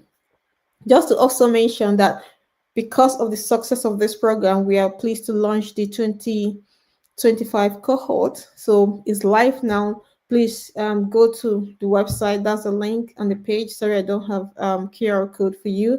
Go and please share it with people that you know. We love to have at least 1,000 applications received.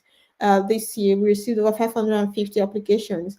And as Professor Sonal mentioned in her overview of the Global Agri-Food Techpreneur Program, we give everyone equal opportunity to participate in the program. You engage with all the learning, you engage with all the interactive sessions. All those learning is going to make massive change in your business. So please, we always love to offer this opportunity to young graduates and young people across the world to help them engage with the food sector. So please do share this with your contacts. We want to receive at least 1,000 applications this year. We want to support 1,000 young graduates. That's what it means. We're not just receiving an application. We want to support 1,000 young graduates.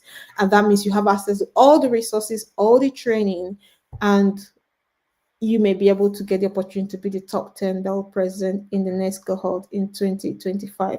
So congratulations once again to the top 10. Well done for making it this far. And I wish you the very best. We'll stay in touch with you and we'll explore other opportunities to work with you. Now, the next part of this session, we will be inviting our next speaker to present to us. And Ananya, if you're ready, I'm going to add you to the stage.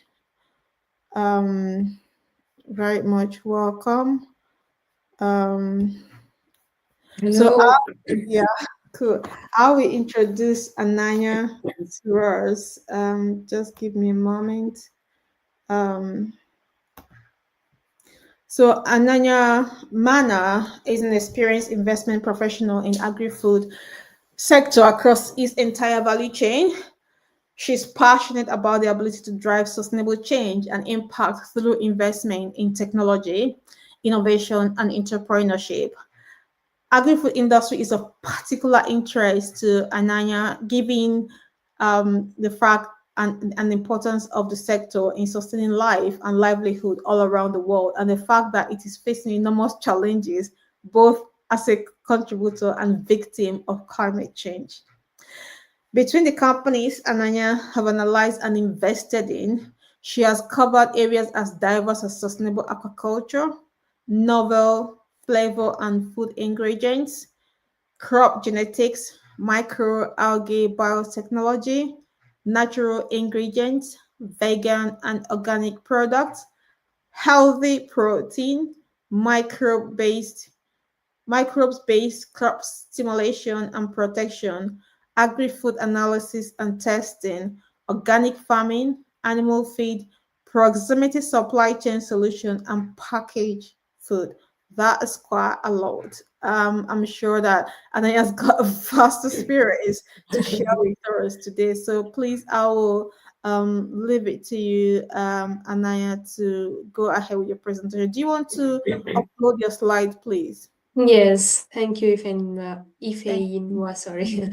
I'm going to upload my presentation now. I think it should be done in a few seconds. Fantastic. Can you see it? Okay, Yeah. perfect. Great. I'll leave it to you now. You're welcome. Perfect. Well, thank you for the opportunity of sharing what I'm doing and what we are doing at my current company in the agriculture sector. So my experience has been quite broad. I have been investing in the agri-food sector for 8 years now, and at the beginning it was in general anything related to the value chain across the sector, and then I moved on to investing in startups in the agri-tech sector. And since August of this year, I have changed trajectory, and I'm now investing purely in farmland and agribusiness. So very, very upstream side of the value chain, and with a specific focus on transitioning to regenerative agriculture. So that is what I'm going to talk to you now about, how we are doing it and what is our goal. So I'm part of Regenerate Asset Management. I am an investment director in the fund, and we are a private equity fund. We invest in, as I said, agriculture, but mainly in the farmland and agribusiness, and a little bit in the supply chain and processing company as well, but with a core focus on being impactful and with a specific focus on transitioning agriculture into regenerative agriculture and protecting the environment and the resilience of the sector. Of course, we are not doing it as a charity. We have a very specific, financial returns in mind, because we are a fund after all.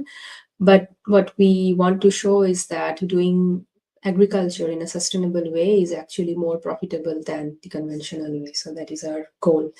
Our fund is headquartered in London, and we are investing all across Europe. And why did we choose regenerative farming? Because I think it goes beyond saying that, we are facing climate crisis through obviously different activities that we as humans have been doing However, there is a duality in the agriculture sector because agriculture sector emits a lot of greenhouse gas because of the way agriculture is done today. But at the same time, it's also facing the consequences of global climate change. So regenerative farming is one of the solutions for facing or for reducing the impact of human activities on our environment, and also to protect our food security. And so this is the reason that we are focusing on specifically regenerative farming as our impact investment criteria. Why do we think that now is the time to invest? Well, of course, if you have followed some news around what is happening in Europe, and I'm sure similar things are happening in Africa, in Asia, in South America, North America, everywhere, weather patterns are changing, climate is becoming more erratic. There's a lot of drought. I live in Spain, and we have had long droughts in the south of Spain, and all of this has been impacting, obviously, the production of different crops here. So in terms of action, I think we should have acted yesterday, but yeah, the time is absolutely now to do it. It's urgent to protect our ability to produce food. And Europe itself, there's a significant market. We have 157 million hectares, and so there is a huge opportunity to transition all of that into regenerative farming. And also, we have identified that there is a need of money, the investments, as well as expertise to do it. And so we think that we can provide a lot of these inputs in order to do this transition, because we have the capital, we have the skills, and we have the experience. And so we are bringing all of that together to show that regenerative agriculture can create a really interesting investment opportunities. For us, how we work is we are looking at investment opportunities all across Europe. Our specific focus in terms of countries within Europe are Iberia, which is Portugal and Spain, and also northern parts of Europe, mainly Denmark and UK. Probably a little bit of France might also enter into our scope. And then our idea is that we will drive strong investment performance. So we are going to identify farm opportunities to invest in and create regenerative systems and structure it depending on the region. So in Iberia, we are going to create agroforestry systems with nuts, tree crops such as pistachios or cherries or other stone fruits or blueberries, and combine that with livestock, because that is a key element of regenerative farming. So we will have sheep and cows grazing, and chickens as well raised in pastures. And by creating these kinds of platforms, which are farm systems with resilient cash flows in the long run, we want to showcase successful case studies of how regenerative investment can be carried out. And our hope is that when we show this, and it will take obviously some years to make it happen, 6, 7, 8 years, but to the market, this can act as positive and successful case studies and will attract even more investment from the institutional investors and banks and all sorts of other actors to snowball the transition of conventional agriculture into regenerative agriculture.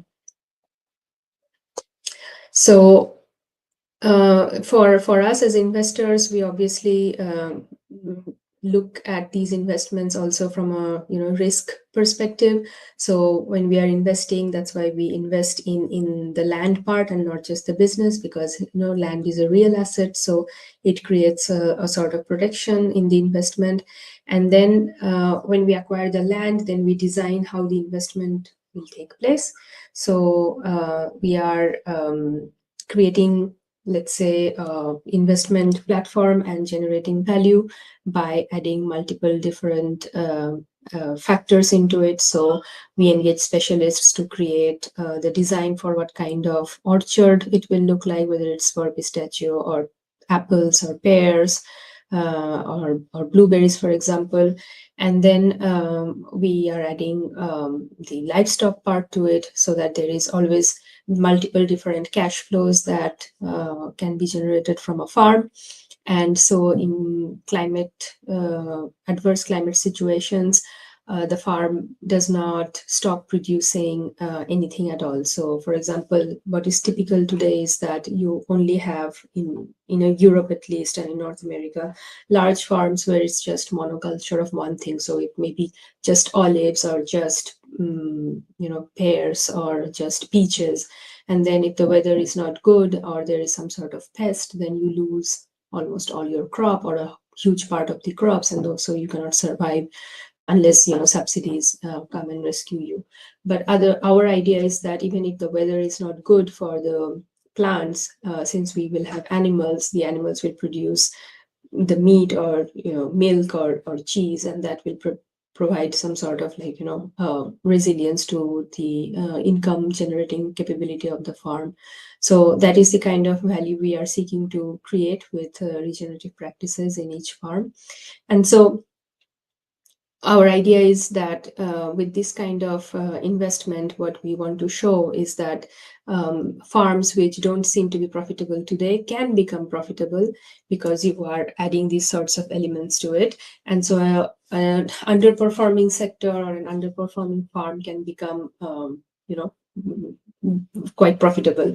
Of course, it requires initial investments, and a lot of farmers do not have that capacity.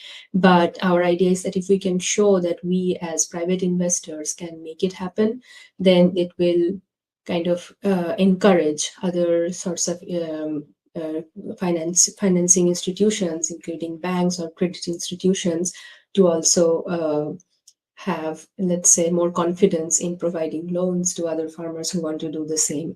So this is a sustainable opportunity that we want to create in the long run.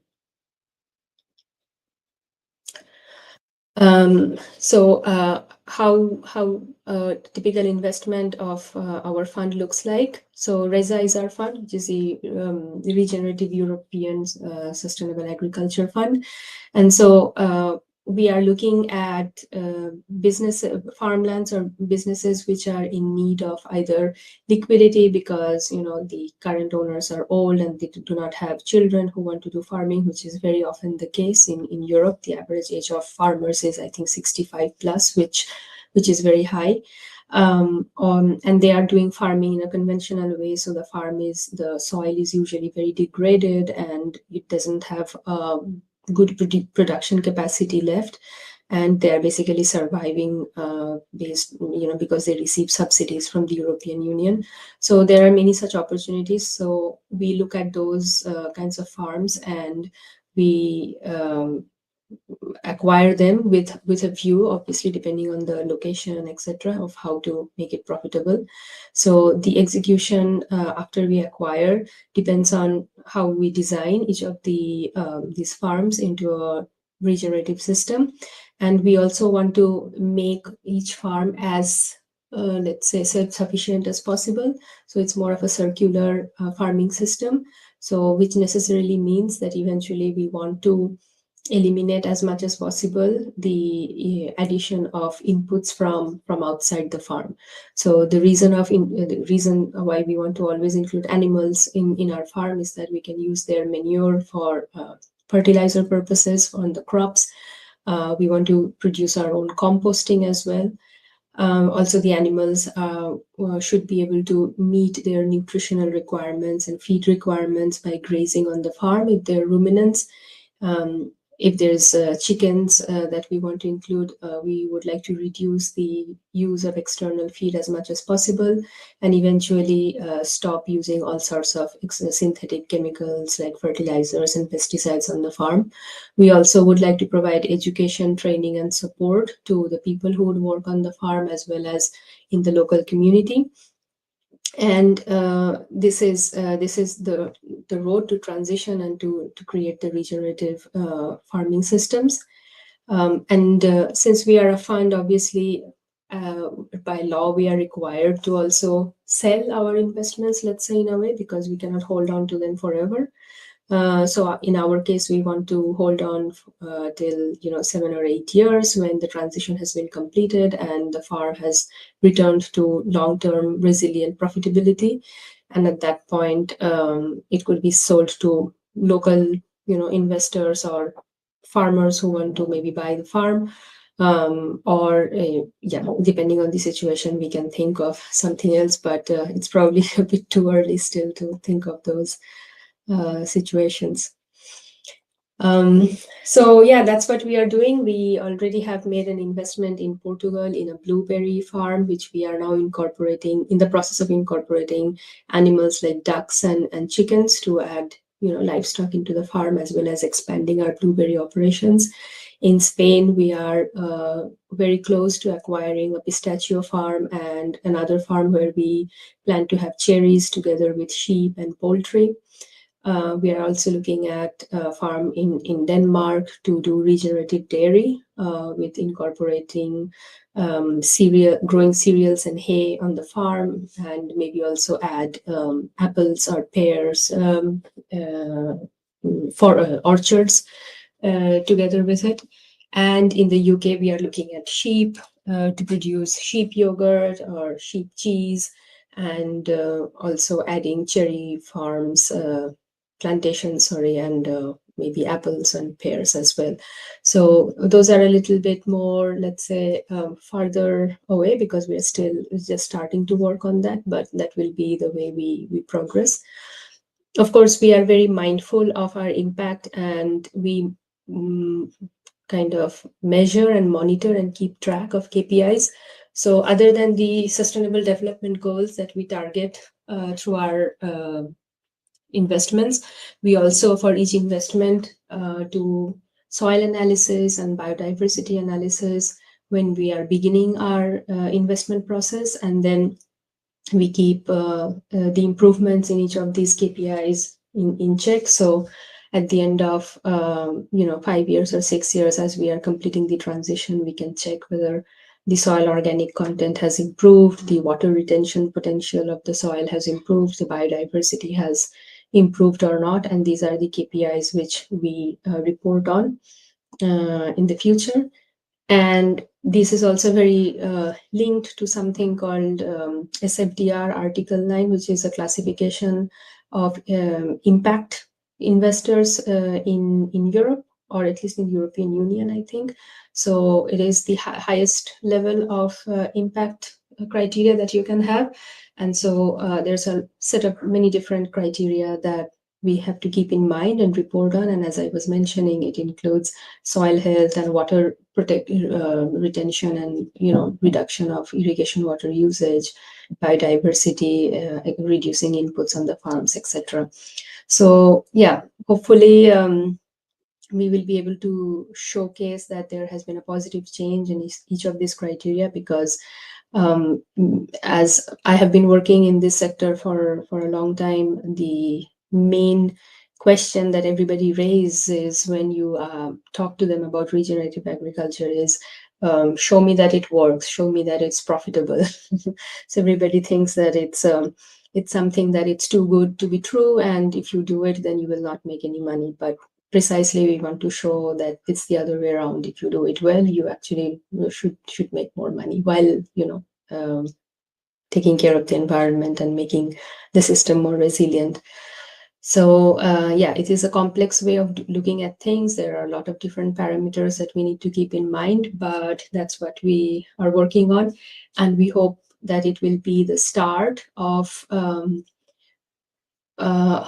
change in this sector, because if we as private investors who usually have high expectations of financial returns can make this work, then there is no reason why banks cannot make this work. And then there is no reason why policy change should also not favor these kinds of, this type of agriculture, rather than what, the extractive conventional agriculture that we have today. So these are my colleagues. So we are working from different parts of the world. Ben, Ryan, and Jeremy, they're based in the UK. I'm in Spain. Pip is also in the UK. Eric is in Denmark. Several other people are in Greece.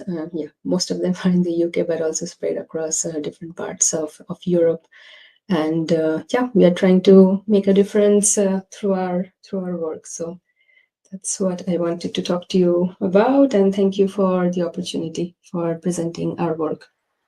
Fantastic. Thank you so much, Anaya. I think that's quite impressive. And it's great, like you mentioned, to see investors, private investors taking interest in regenerative farming and the opportunities that lie within the sector. So it's quite an exciting time, definitely. Thank you, Ananya. So we will go to the next speaker. Please stay on for the Q&A. Yeah. Yes, sure. Good next speaker, Francois. You're welcome. I will bring your slide to the stage, and yeah, please go ahead and present. Thank you. No, thank you, Faya. So first, congratulations to the participants. Just a quick one, Franco. I need to do a quick introduction. I shouldn't. Yeah, sure. Go ahead, please. So, Francois, with over 2 decades of experience in the digital sector, Francois is a visionary professional dedicated to amplifying impact and transforming innovative ideas into thriving ventures. Francois' goal is to establish the private sector as a pivotal player in fostering inclusive economies across Africa, Asia, and Pacific. His approach is fueled by a robust team spirit, endless creativity, an avid curiosity, and a commitment to innovation and transcendence.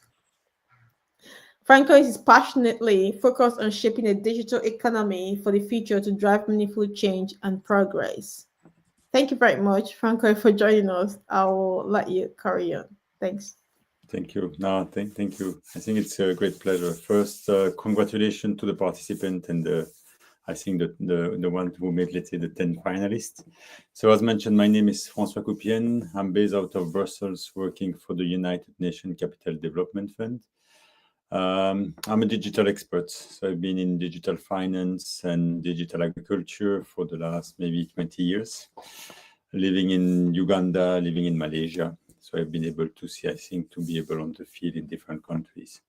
So what I would like to present today is to make two key topics. The first one is to give you more information about what is UNCDF and what we are doing in terms of financing, because we are quite unique in the UN system. And the second part, I would like to do focus on some of the transactions that we are doing in the sustainable food system in different countries where we are present. So let me move my slide. All right. Oh,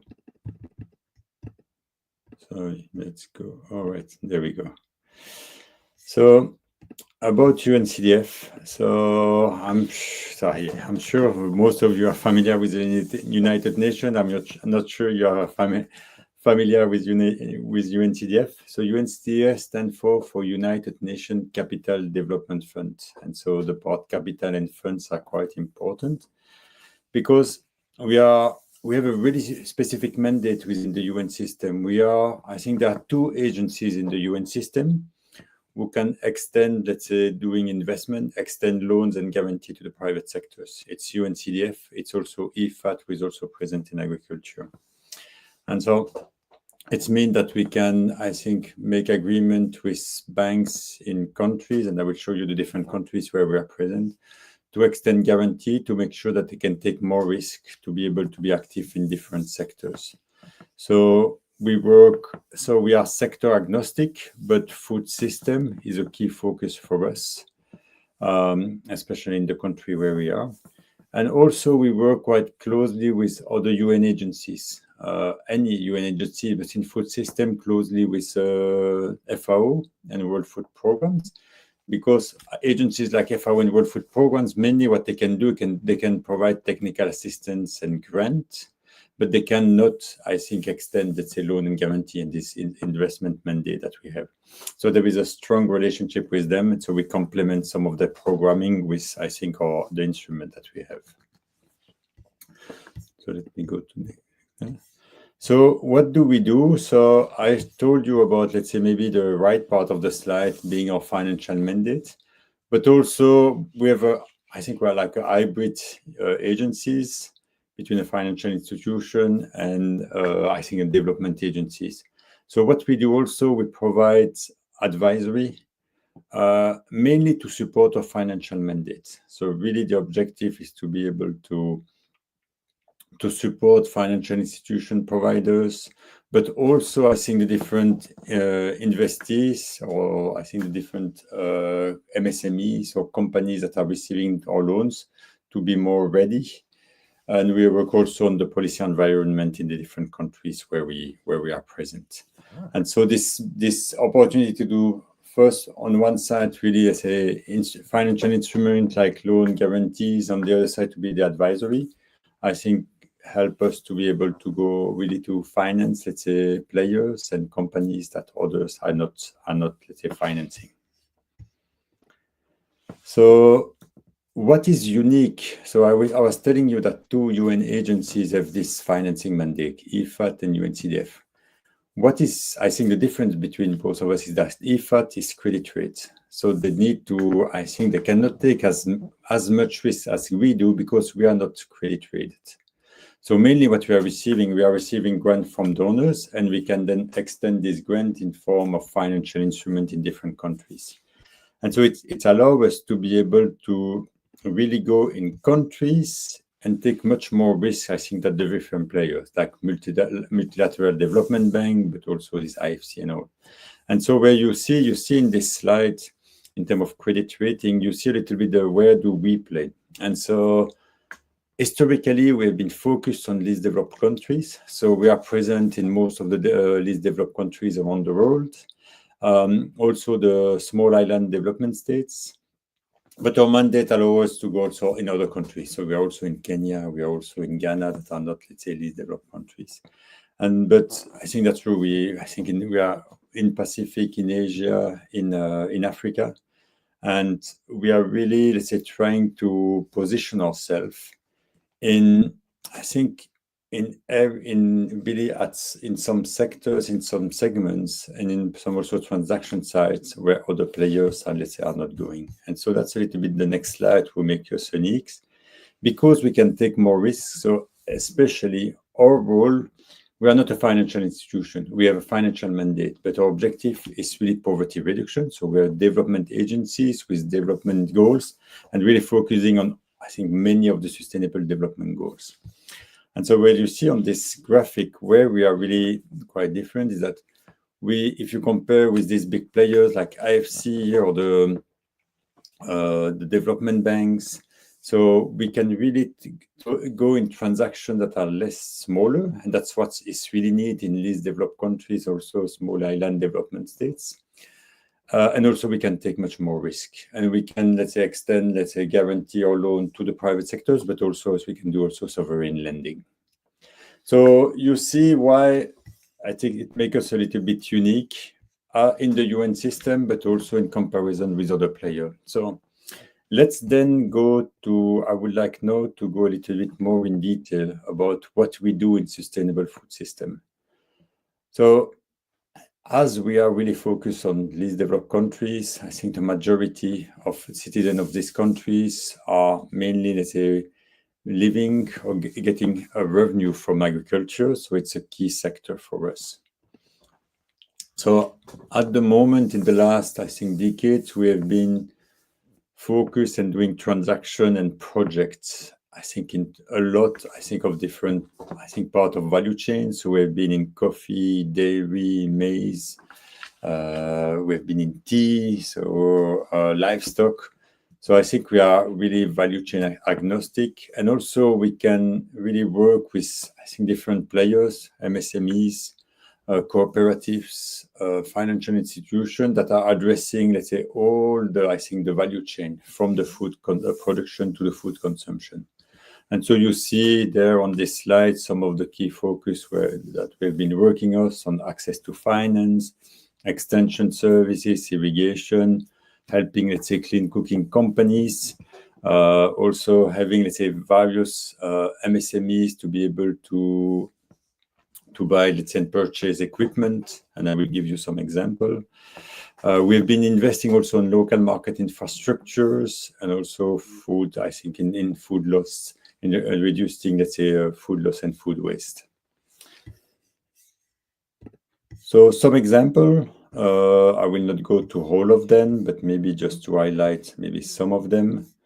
So you see, for example, we can either go do extend guarantee to financial service providers. So that's, for example, what we do in Kenya and Rwanda, where we have been choosing, let's say, local financial institution, and we extend guarantee, and that covers, let's say, a certain part of the risk, and that help them to be able to extend, let's say, then loans to, I think, different players in food system.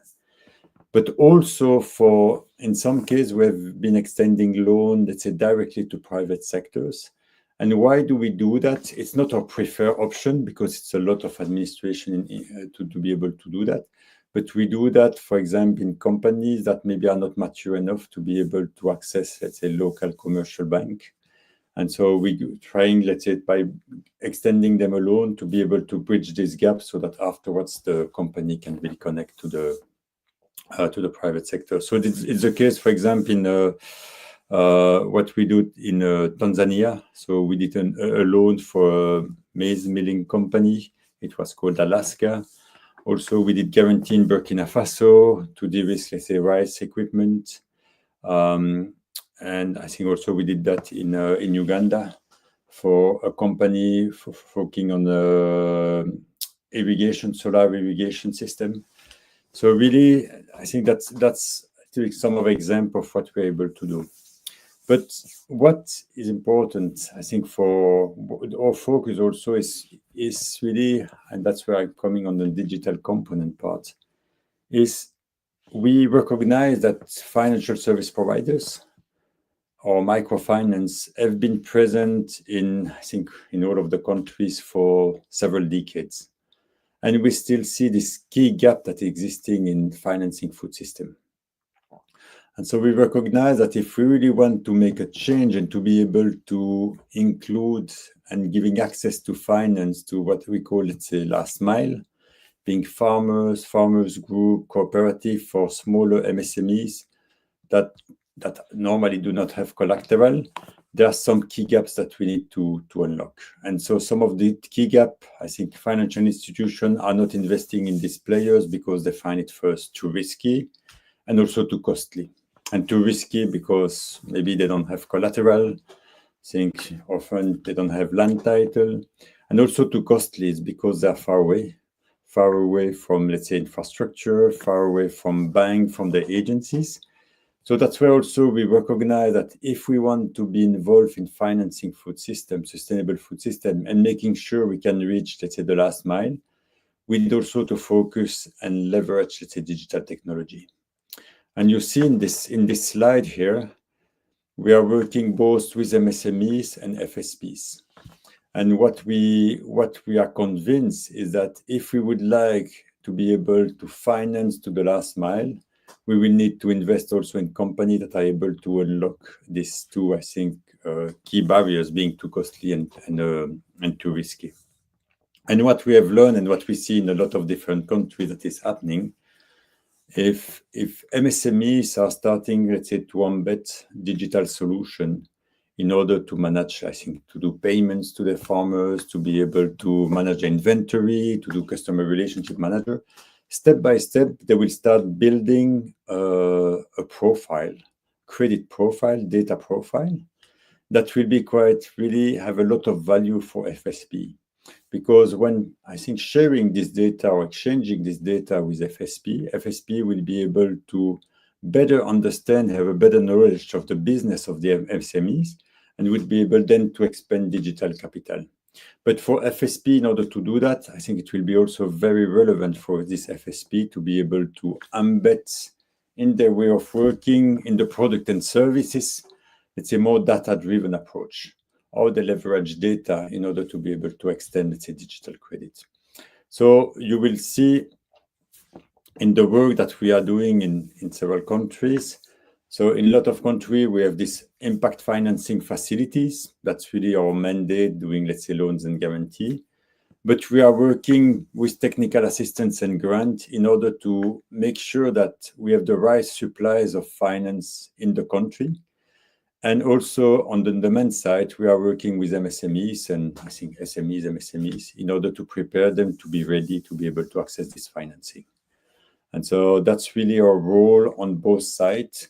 So it's on the demand side. So we are doing, for example, if we are working with MSMEs, so we do the traditional business development services, but also we make sure that we embed all these digital components in what we are doing. So making sure that we support them by technical assistance or grant to make sure that they, I think, start embedding technology. I can give you an example. In Uganda, we worked with a coffee exporter, Chagulani. They are working with, I think, dozen of cooperative and more than 10,000 farmers. So we support Chagulani to really embed digital technology into the business operation and process. We also support Chagulani to pay their farmer digitally. So both the cooperative but also the farmers are starting to build this credential that will allow them to have, let's say, more financing, to get access to more financing. And on the other side, we are working with financial service providers. So in a lot of countries, for example, in Rwanda, Origo Opportunity, I will come back on this example. What we have been doing, we have been extending guarantee to these players, but also we support them in developing, let's say, digital finance in order to make sure that they can really embed, let's say, leverage data to be able to offer financing for different players. So some example, I just mentioned about one example in Rwanda. So here it's a partnership with the World Food Programme. And the World Food Programme is a specific program focusing on agribusiness and really, let's say, youth-led and women-led agribusiness. And in order to support the World Food Programme, so we select financial service providers in Rwanda. It's Origo Opportunity. And why also, we select them because they were quite aligned also with the objectives of the World Food Programme. We also select Origo Opportunity because they are the first, one of the pioneer banks in Rwanda that have adopted digital technology to be able to expand, let's say, the outreach of the service in rural areas. And so that was also, let's say, a key consideration. And so we have extended the guarantee facility to Origo Opportunity, and there is a cover of 70% on the guarantee facility. So it means that Origo can really take much more risk than if they had no coverage in order to be able to lend money to agribusiness that are really focusing on, I think, women-led and youth-led agribusiness in the country. So that's quite, I think, a typical example of what we do, guarantee facility to a financial institution that can then on lend, and that can be, I think, applied to a lot of different players. And so we are going, let's say, from, in terms of ticket size, so we can be starting from ticket size from 150 or 200,000 up to, I think, $1, $2, or $3 million. So that's where we are playing. Maybe another example is in Kenya. So it's the same model where we are working with a local financial institution. And here it's really, I think, focusing on food waste, reduction of food waste. And it's a specific, let's say, guarantee facility focusing on cold storage. And so really we're working, I think we are financing here through a financial institution. We're extending financing to different players that are focusing on cold chain. So I have also other examples, but I think I'm coming at the end of my presentation time. So that's an example. I think that's sure, let's say, where is UNCDF? And so our objective is in the coming years to really to be able to expand more and more in food system by making sure that we can really support all different actors in the value chain, let's say, from exporters to cooperative to farmers with the right financing, leveraging, let's say, also technology in order to be able to do that. So thank you for listening, and I'm looking forward for the rest of the webinar. Thank you.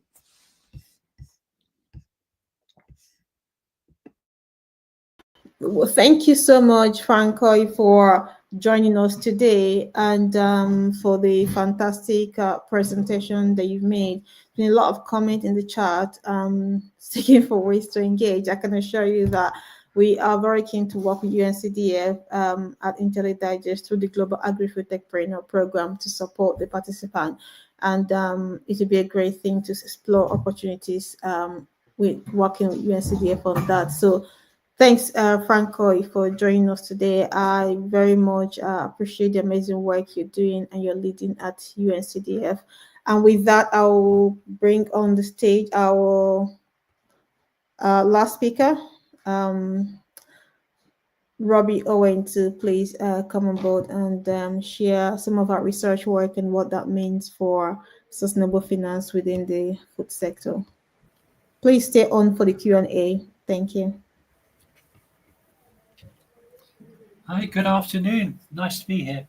Yeah, lovely. Thank you. It's getting dark so quickly, is it not? Yeah. Do you want to upload your slide?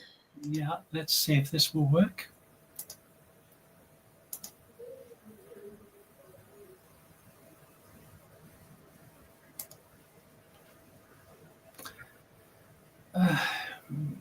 It's okay. I can see it. There. Yeah, great. Thank you. We're there. Let's just All right. Just before you go ahead, I'll do a quick introduction. Professor Robbie Owen is a professor of entrepreneurship and sustainable finance. Robbie is the Deputy Director of the Center for Enterprise, Environment and Development Research, CEEDR, and founding director of Green Research Cluster at Middlesex University in the UK. Robin currently leads the Natural Environment Research Council Integrating Finance and Biodiversity Project on SME Nature Positive Finance at Middlesex University. She has undertaken many government policy evaluations and scoping studies, including for the Department of Business and Trade, British Business Bank, and Innovate UK. Robin specializes in green and sustainable finance for SMEs and all forms of early-stage SME finance. She's currently overseeing a Nature Positive Accelerator program, and it's a pleasure to have Robin join us. I'll be adding in the chat some of the link to some of her work just to give you more insight. But I'll let you carry on, Robin. Thank you very much for joining us. Thank you, Efenwa, and indeed, congratulations to all the winners today. Very exciting projects, one and all. Great to be here. So I'm Robin Owen from Middlesex University, and I'm going to talk briefly about some of the range of work that we're undertaking at Middlesex University under the Integrating Finance and Biodiversity Programme of the Natural Environment Research Council. So our work, as this states, is very much about nature positive and how this relates to SMEs. And my own particular work has focused very much on innovation and early stage innovation. So a lot of this presentation will be around the importance of nature tech and its financing in order to provide some of the solutions towards delivering the more sustainable and secure food arrangements or food systems. Our work has very much been focused in the UK, so I apologise for not having lots of international cases I can draw on here. But we are looking more widely at international work. So that is part of our development framework for this research. Okay, so why is nature positive so important? We're all addressing climate change, but as the coming Montreal Agreement at BioCOP15 suggested, we really need to address protecting nature. And there's a global shortfall of investment in that area. So as this map of focusing mostly on Northwest Europe shows, the red is a disaster zone as far as species threatened by extinction. and the lack of protection of land for regenerative and protective purposes in terms of the environment and nature is a concern. We're nowhere near the 30% in the UK, and we're nowhere near our promised biodiversity spend. So these are important issues to deal with. Our vision from our research program, which is now in its third year and running towards its fourth year rapidly, is to deliver a nature positive future, which will involve SMEs. And particularly we're interested in the development of ecological services as ways of measuring biodiversity. So giving us the science-based targets that the Task Force on Nature Finance disclosure requires, and looking at different sectors, including the agri-food sector, where scaling up of practices is very much required. So we are looking at an SME inclusive and holistic supply chains solutions to food production. And what we found is that financing is a key attribute towards trying to solve the problems. As we've been hearing from the previous speakers, financing is absolutely essential to solving this problem, whether it be through public or private and combinations of that type of finance. So we require SME green innovation finance roadmaps and a holistic, stable regulatory finance and business support program of works. That is essentially the finding from our 3 years of study, but how do we go about achieving that? And what are some of the lessons that we've learned from our research? We know, for instance, that agriculture is an unusual sector and that it requires exceedingly long-term strategy and financing. So we have ongoing challenges, 6 harvests to 2030, meeting the Kunming-Montreal agreement requirements. And we need a huge amount more SME awareness raising, particularly around nature positive, and particularly despite being in the sharp end, if you like, sector of agri-food, where a lot of our research is based, because that is the most exciting and forward-moving sector that we're looking at. Despite all of that, there's still a huge amount more work to be done. So we believe very much in developing community-based initiatives, progressing knowledge, networking, collaboration, and getting farming involved in offsetting, insetting, and being correctly regulated. Environmental farmers groups in the UK have been a centre of finding good practice and developing collective practice. And I know that from the work that we're developing overseas, that small farming cooperatives are very much at the centre of our thinking for developing awareness and improving environmental practices. And we've heard a bit about technology. So some of the technologies that we're looking at are around smart technologies, smartphones, use of geospatial technical knowledge and awareness, using that for farming, eDNA, water and soil technologies, and the role of blockchain in the supply chains, greening of the supply chains of the food systems. And of course, all of this requiring improved roadmaps in terms of the financing for SMEs. Our work is very much focused so far on the UK and building effective outreach solutions. So in the top right-hand corner of my diagram there, you see the interconnectivity of the ecosystem that we've been looking at, from policy, finance, enterprise, and intermediary services, which kind of glue all this together, and which provide either the digital services or the in-person support agency services to deliver awareness and financial programs, or at least their connectivity. So what does successful engagement look like? Well, it looks like working with trade and sector bodies. So in the UK, that's the Food and Farming Countryside Commission, National Farmers Union, and groups of farmers that are working towards environmental solutions. So they might be localized farming groups. Looking at local authorities, their use of food waste programs and integrating that with farming in terms of farming nutrient.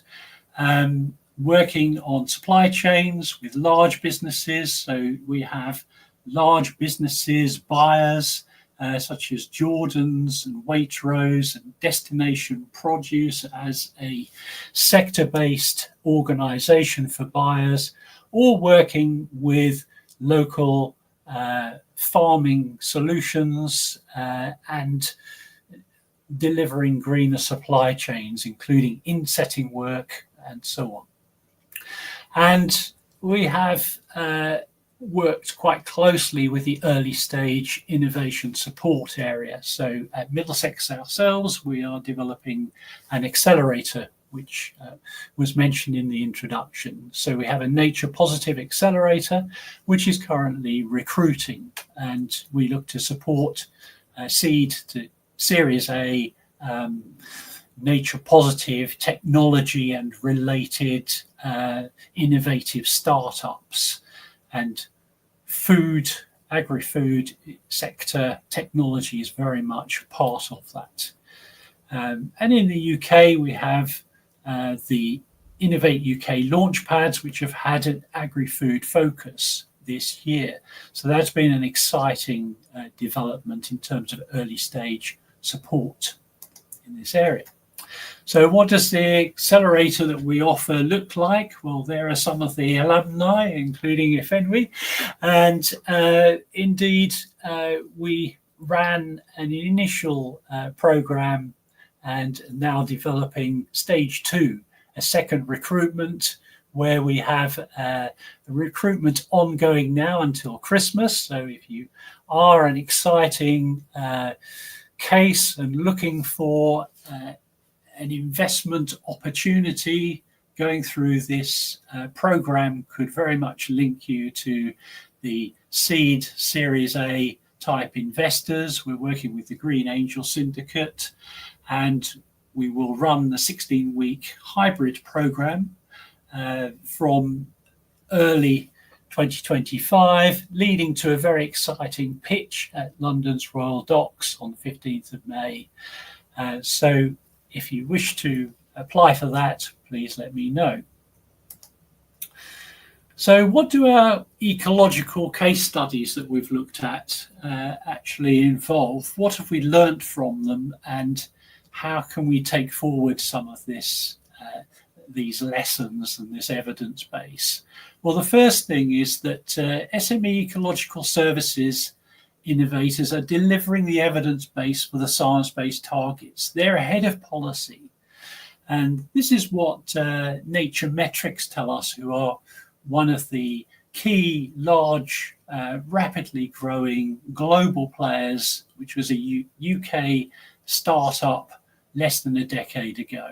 And they tell us that their eDNA processes that they're using can be used across all kinds of sectors, and are providing something more than proxy indicators of biodiversity. So they can provide baselines of species presence and abundance. There are limitations to that. So what we've also learned is you need to have complementary solutions which go beyond eDNA. eDNA isn't very good for collecting in-air presence. So therefore, we need other activities such as acoustics, hyperacoustics, also camera work, advanced camera and visual recording, and of course the geospatial work through satellite technologies and so on. And water technology and soil technology measurements are also absolutely crucial. So bringing together these complementary ecological service innovators is part of what we're trying to achieve. And intermediary services are needed to achieve that. And that's absolutely crucial. So providing an accelerator is great, but also providing perhaps scale-up support and venture building activities, such as those provided by the UK catapults, bringing together different proven technologies and actually delivering perhaps new business entities, special purpose vehicles, bringing those different technologies together to solve real world solutions in a more holistic way is what's needed. So as the founder of Enrich Geo told us, the space is so vast, strategic partnerships are needed. It's pointless to compete with everyone. We need to work actually in co-opetition, cooperating in a more open innovation way. So some of the case studies, and I won't take too long because I know we're short on time, but some of the case studies we've looked at in the UK include East Hall Farm, the first B Corp farm in the UK. That's a 600-hectare arable farm in North Hertfordshire. And some of the key things that they do is they work very closely with Jordan's Farm Partnership. So they have an in-setting arrangement for working environmentally in an advantageous way for the environment, proving that, and then getting some funding from Jordan's per tonne of oats that are produced. So that's an in-setting program to improve the environmental condition of the farm. They also utilize stewardship payments in environmental land management program payments from the UK government. And they also employ ecologists to prove that they're actually improving their ecological baseline within the farm. They've done surveys of bats, birds, and pollinators, all crucial things and often overlooked by climate change and net zero tunnel vision approaches to farming. We need, of course, to generate the wildlife and the pollination. And the potential for biodiversity net gain land management is being explored. The UK is, of course, a leader in this concept of biodiversity net gain, which unfortunately doesn't really look at biodiversity as closely as the biodiversity ecological specialists would like. It uses proxy indicators of land quality, so habitat quality within land at the moment.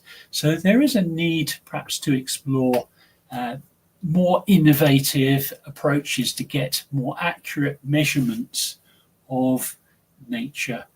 A second case is BX Tech. This was the first farm in the UK to become verified carbon negative.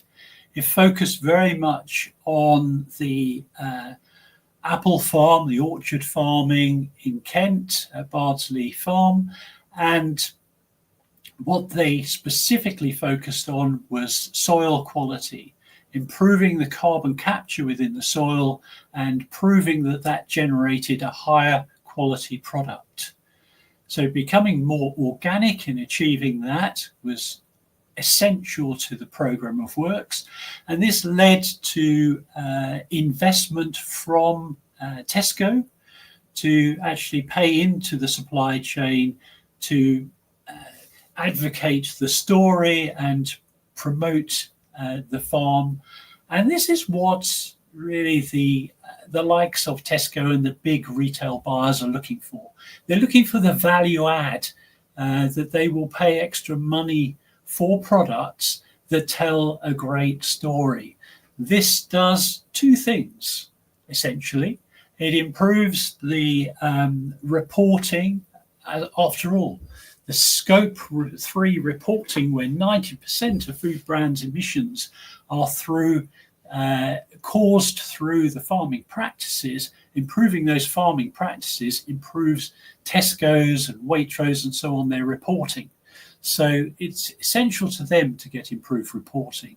So having a good story will be good for their environmental reporting, but it'll also be great for their sales, because this is what customers look for. They look for the farm story. So this is crucial, and the way in which this works in combination, so you've got this collaboration between the farm, the ecological specialists measuring the improvement in soil quality, and the use of innovative soil quality technologies like that of PES, who are using in real-time soil quality measurement. So these are fantastic innovations.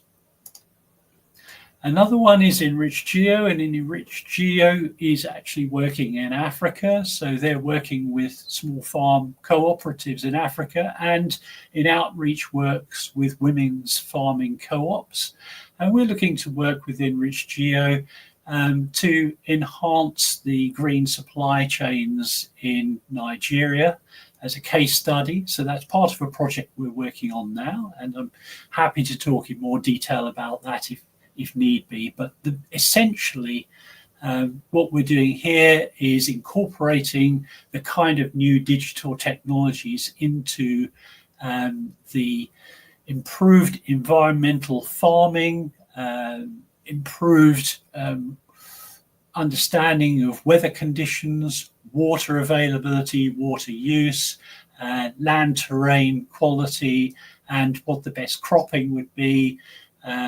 Is developing the right rotations of cropping within the environments being farmed, and then improving the green supply chains. So getting farming accreditation and then getting the proven certification through the green supply chain to the buyers, providing potentially fresh food export markets, but essentially making sure that the internal market is working well and operating to bring people out of subsistence farming and into a more holistic system, supporting also, as Ifenwe would require, the nutritional improvements and requirements of the local inhabitants.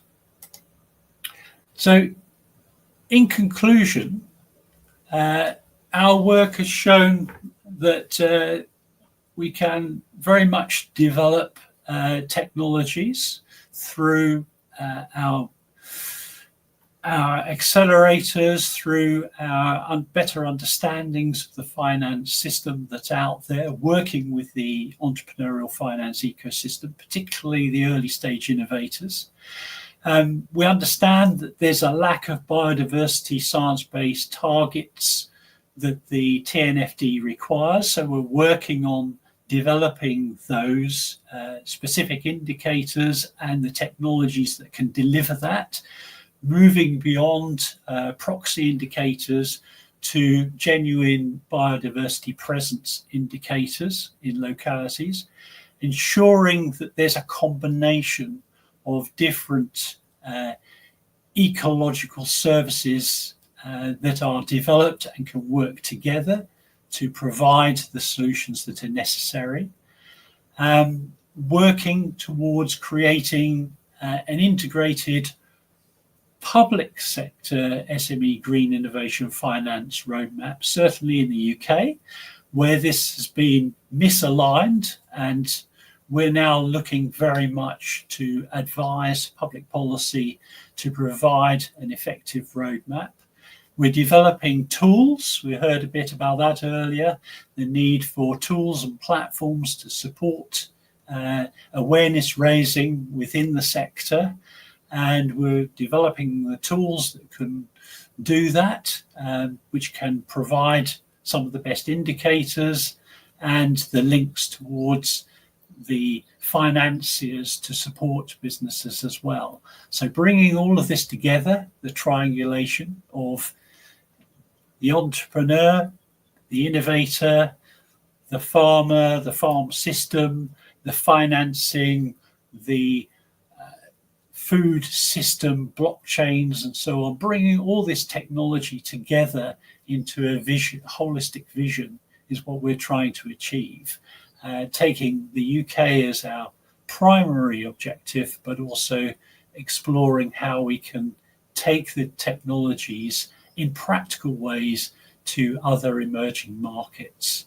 So that's a picture of what's taking place in terms of the finance supply side trends within the UK specifically, and the entrepreneurial demand side, what the ecological services can do, but they need, of course, the financing and the support mechanisms to deliver better services at affordable prices for other SMEs and farming systems to use.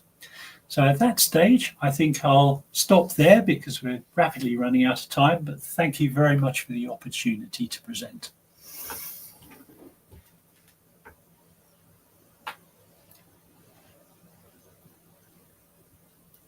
I've lost your sound, if anyone. Thank you very much. Well, I'm just saying we've got only 3 minutes for the Q&A now. But yeah, thanks, Robin, for the fantastic presentation. And I will try to see if Francois and Ananya can join us on the stage for a quick wrap up. Sorry, we don't have much time for question and answer. But I think one of the key things that keep popping up in the chat is how can we get ourselves investment ready, whether we're talking to the private investor or whether we're talking to the UNCDF in terms around loan and stuff, debt funding, and also I think Robin can also chip in here in terms of the work she has done, and I know that she's also a private investor herself. So it would be great to know your thoughts and how you can provide feedback to them. How do they get investment ready? I'm sure a lot of that we've done it through the Global Agri-Food Techpreneur program, but it would be nice for them to hear directly from you because you've got the fund in place and you've been doing a lot of this review. So your feedback to them will be great. I'll stop talking. Thank you. Right.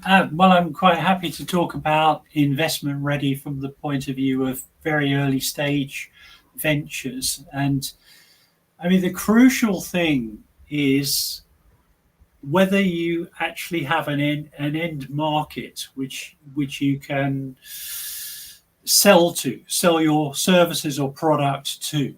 Because if you haven't got that clearly aligned, you won't get investors, in my opinion.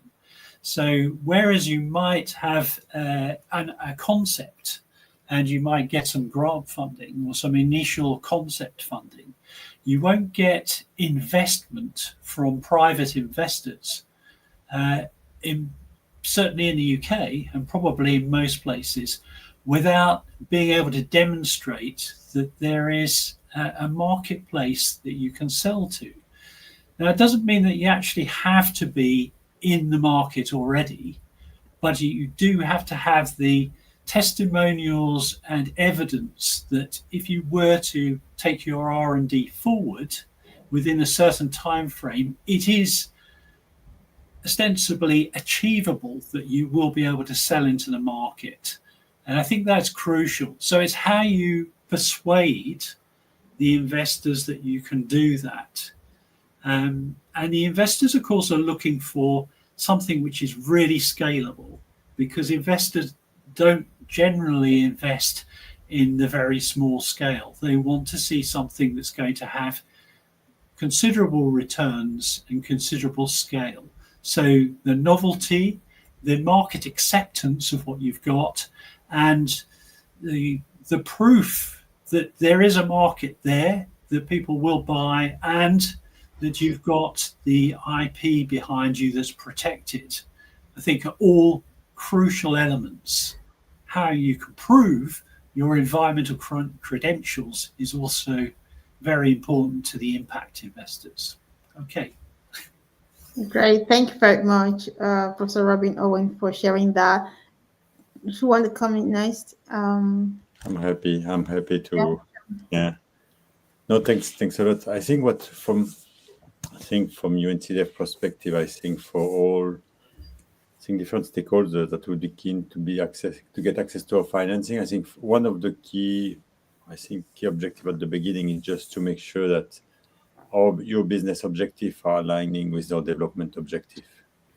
And so that's what, when we are working with private sectors, I think that's what we're really trying to see, how we make sure that even they're looking for financing. I think the focus on poverty reduction, including, let's say, rural area or underserved communities, social inclusion, so including, let's say, I think person also with disabilities, youth and women economic empowerment. So that's, I think, key factors in terms of this alignment between private and public sectors. Then also what we do, we have these different instruments that we can provide, being grants, being loan and guarantee. Grant really to be able to develop pilots and test some innovative approach that can then be scaled with financing. And the way we can work together is, I think, in the countries where we organize workshop on some key topics where we would like, I think, different partners to focus. And then either we can provide, let's say, as I say, loan directly, but also through, I think, some of the financial institutions that we do. So the way we work with, as we are, let's say, we are using, let's say, public money. So we are working through competitive process. So on regular basis, we are advertising, let's say, some of, I think, the key project we are looking like. And then we are analyzing the different projects and doing, let's say, some due diligence. But I think we are really addressing from starters to really, let's say, companies that are ready to scale. Fantastic. Thank you so much, Francois, for talking through that. I'm sure with regards to the participant of Global Agri-Food Agripreneur program, we'll do our best to see how we can work with UNCDF to support you. Anaya, please. Thank you. For us, I think it's very similar to Sorry, there's an echo. I'm not sure why the echo. Do you have another? It's like you opened it on another platform. Okay. There's still an echo? Yeah, there is still an echo. I'm not sure what to do. It's exactly the same as when I was speaking in the past. Okay, now? Okay. Well, for us, similar to what Robin was saying, so basically, if you are a regenerative, for example, chicken producer or something, and you're looking for investment, for us, it would be good if you can already show how you have designed the system, that, it's truly sustainable, with the parameters that we keep in mind, for example, soil health and environmental biodiversity, all these factors. Plus, if you can actually show that there is a market who is buying those products at a premium over conventional, it does not need to be a huge sale, but at least something where you can show that you have been able to take your product to the market, and there's a customer who is waiting to buy that and is willing to pay that. That itself is enough proof for us to come in and put the investment necessary to expand the operation. So it's usually not possible for us to just invest in an idea, but at least that you have done some of the groundwork and have some sort of blueprint ready that our capital can come to scale it up. Yeah, fantastic. I think for the agri sector, because we always have to eat every day, having a market for your produce is not maybe very difficult, but just how do you give yourself that competitive edge in the market? So at this point, I just want to say thank you so much, Robin, Franco, and Anaya for joining us today. If we have one last comment for our audience, what would that be? I will start from Franco. Can you please repeat? Sorry. If you have one last comment for our audience today, what would that be around financing sustainable food system? What would that be? So I think it's really focus on project that you believe in. Yeah. Make sure to make the largest impact that you can. Yeah. Thank you very much, Robin. Thank you. Well, it's hard to follow that. I would echo that entirely. I think you have to believe in what you're doing, otherwise you shouldn't be doing it. But you should believe in it wholeheartedly, because demonstrating the sustainability of what you're doing is essential. As has been said more recently, certainly even within government reports and so on that I've read, the future of business has to be centered on the environment. So you have to be sustainable in everything you do. There you are. That's it, really. You have to work on that. Yeah, thank you very much, Robin. Ananya. Yeah, well, for me, it would be that if you are working on regenerative and sustainable food systems or farming or any project like that, please do not lose hope or lose heart if you find it difficult, because it seems very difficult right now. Everybody questions what you are doing, and financing is linked to a conventional way of doing farming, but it's a matter of time before the world realizes that there is no other way that we can continue to produce food and have food security. So you are on the right track. You have to persevere, but I think little by little everything is I would say converging. So eventually I think the financing part will be there. Yeah, absolutely. It can no longer be business as usual. It's no longer going to be dependent only on yield per acre. We need to focus on other things. And I think that's a key message. Thank you everyone for joining in. And it's been a great time with you. And let's stay connected. Thank you. Thank you. Yeah. Have a great evening. Bye.